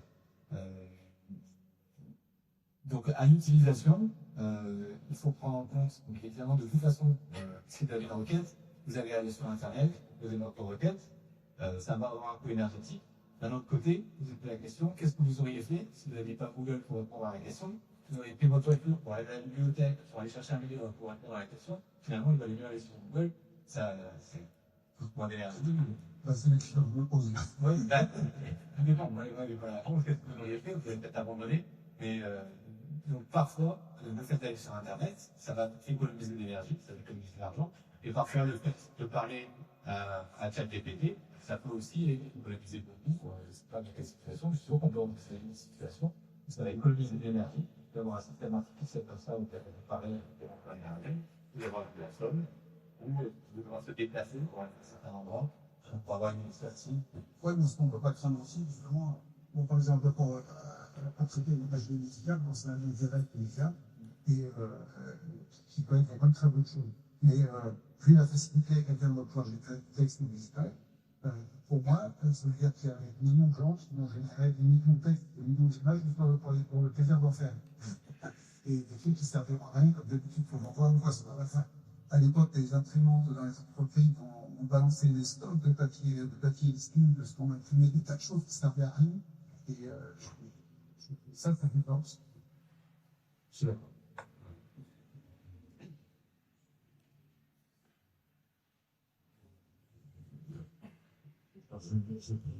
Une question, est-ce qu'on va confronter chaque pays à l'essence humaine, la nous, la discipline, ceci, tout ça? Est-ce que l'environnement ici, tout ça? Oui, Parce que machine. c'est subjectif, c'est un prof de philo, mais il s'en sort plutôt bien.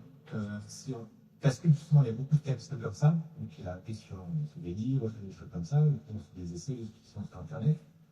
Donc, si on pose une question typique du bac de philo, il va produire une réponse qui va probablement lui valoir une note assez acceptable au bac de philo. Donc, on fait les tests d'ailleurs, en général, que ce soit en philo, en professionnel, en psychologie, etc.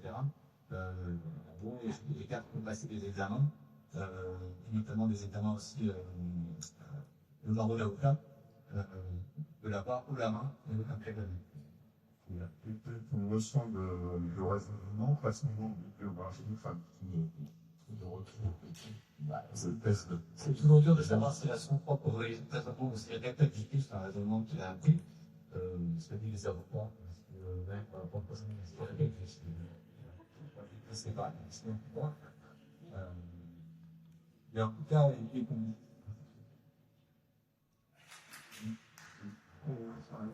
Il y a une question, c'était juste pour montrer la créativité de GPT.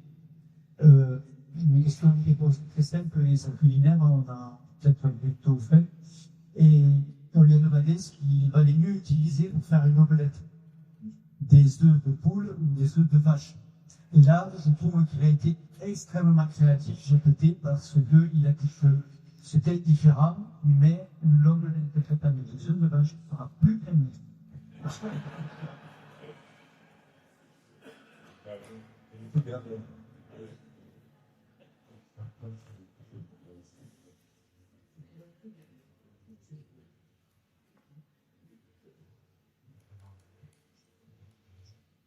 Merci pour votre question. Moi, la question, c'est pas savoir si c'est intelligent ou intelligent que, et c'est tout un peu la logique explicite des restrictions. On a une démonstration génétique de certains, ça produit un résultat absolument fantastique.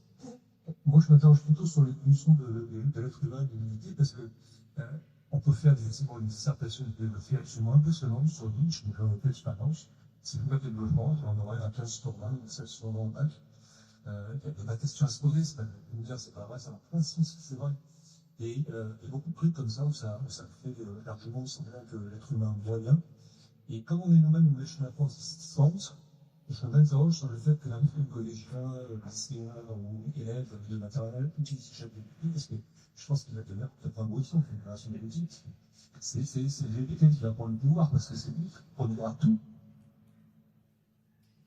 Je dirais, dans un argument un petit peu facile, mais je dirais, quand les deux premières calculatrices, on te dit que les enfants ne sauront plus faire des calculs, c'est peut-être un peu vrai d'ailleurs. Ils ne savent plus faire les calculs à la main, mais ils réservent leur esprit pour des calculs plus complexes, pour les équations, pour les calculs plus gros.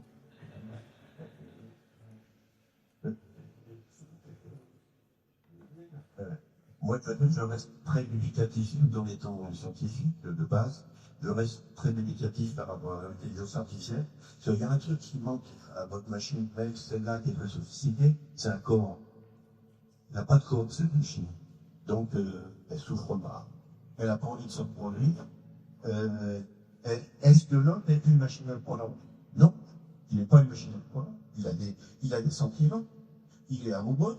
Parce que votre machine, elle va tomber amoureuse d'une autre machine, éventuellement. Donc, moi, je suis très, très limitatif par rapport à l'homme uniquement machine à prendre. C'est pas du tout une machine à prendre. Au contraire, il a des sentiments. Freud dirait qu'il a un inconscient. Quand vous cherchez le conscient, est-ce que vous allez trouver l'inconscient de l'homme?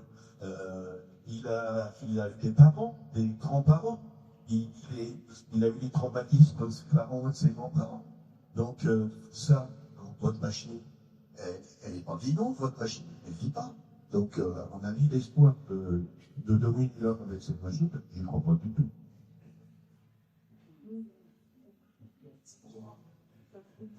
C'est mon même avis, mais c'est vrai que je pense que ça représente. Moi, je suis très positive. J'ai eu énormément d'expériences sur ce camp-là. Et effectivement, je crois en l'âme, qu'elle soit quantique.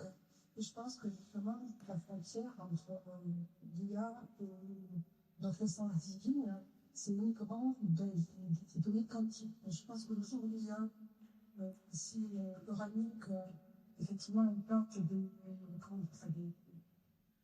des puces humains, je pense que l'IA, comme vous l'avez dit, c'est-à-dire qu'elle peut elle-même, effectivement, tout simplement, elle pose une vérité, et il ne faut pas que simplement devenir conscient que le jour où elle va dire que c'est une pratique, que c'est n'importe quoi.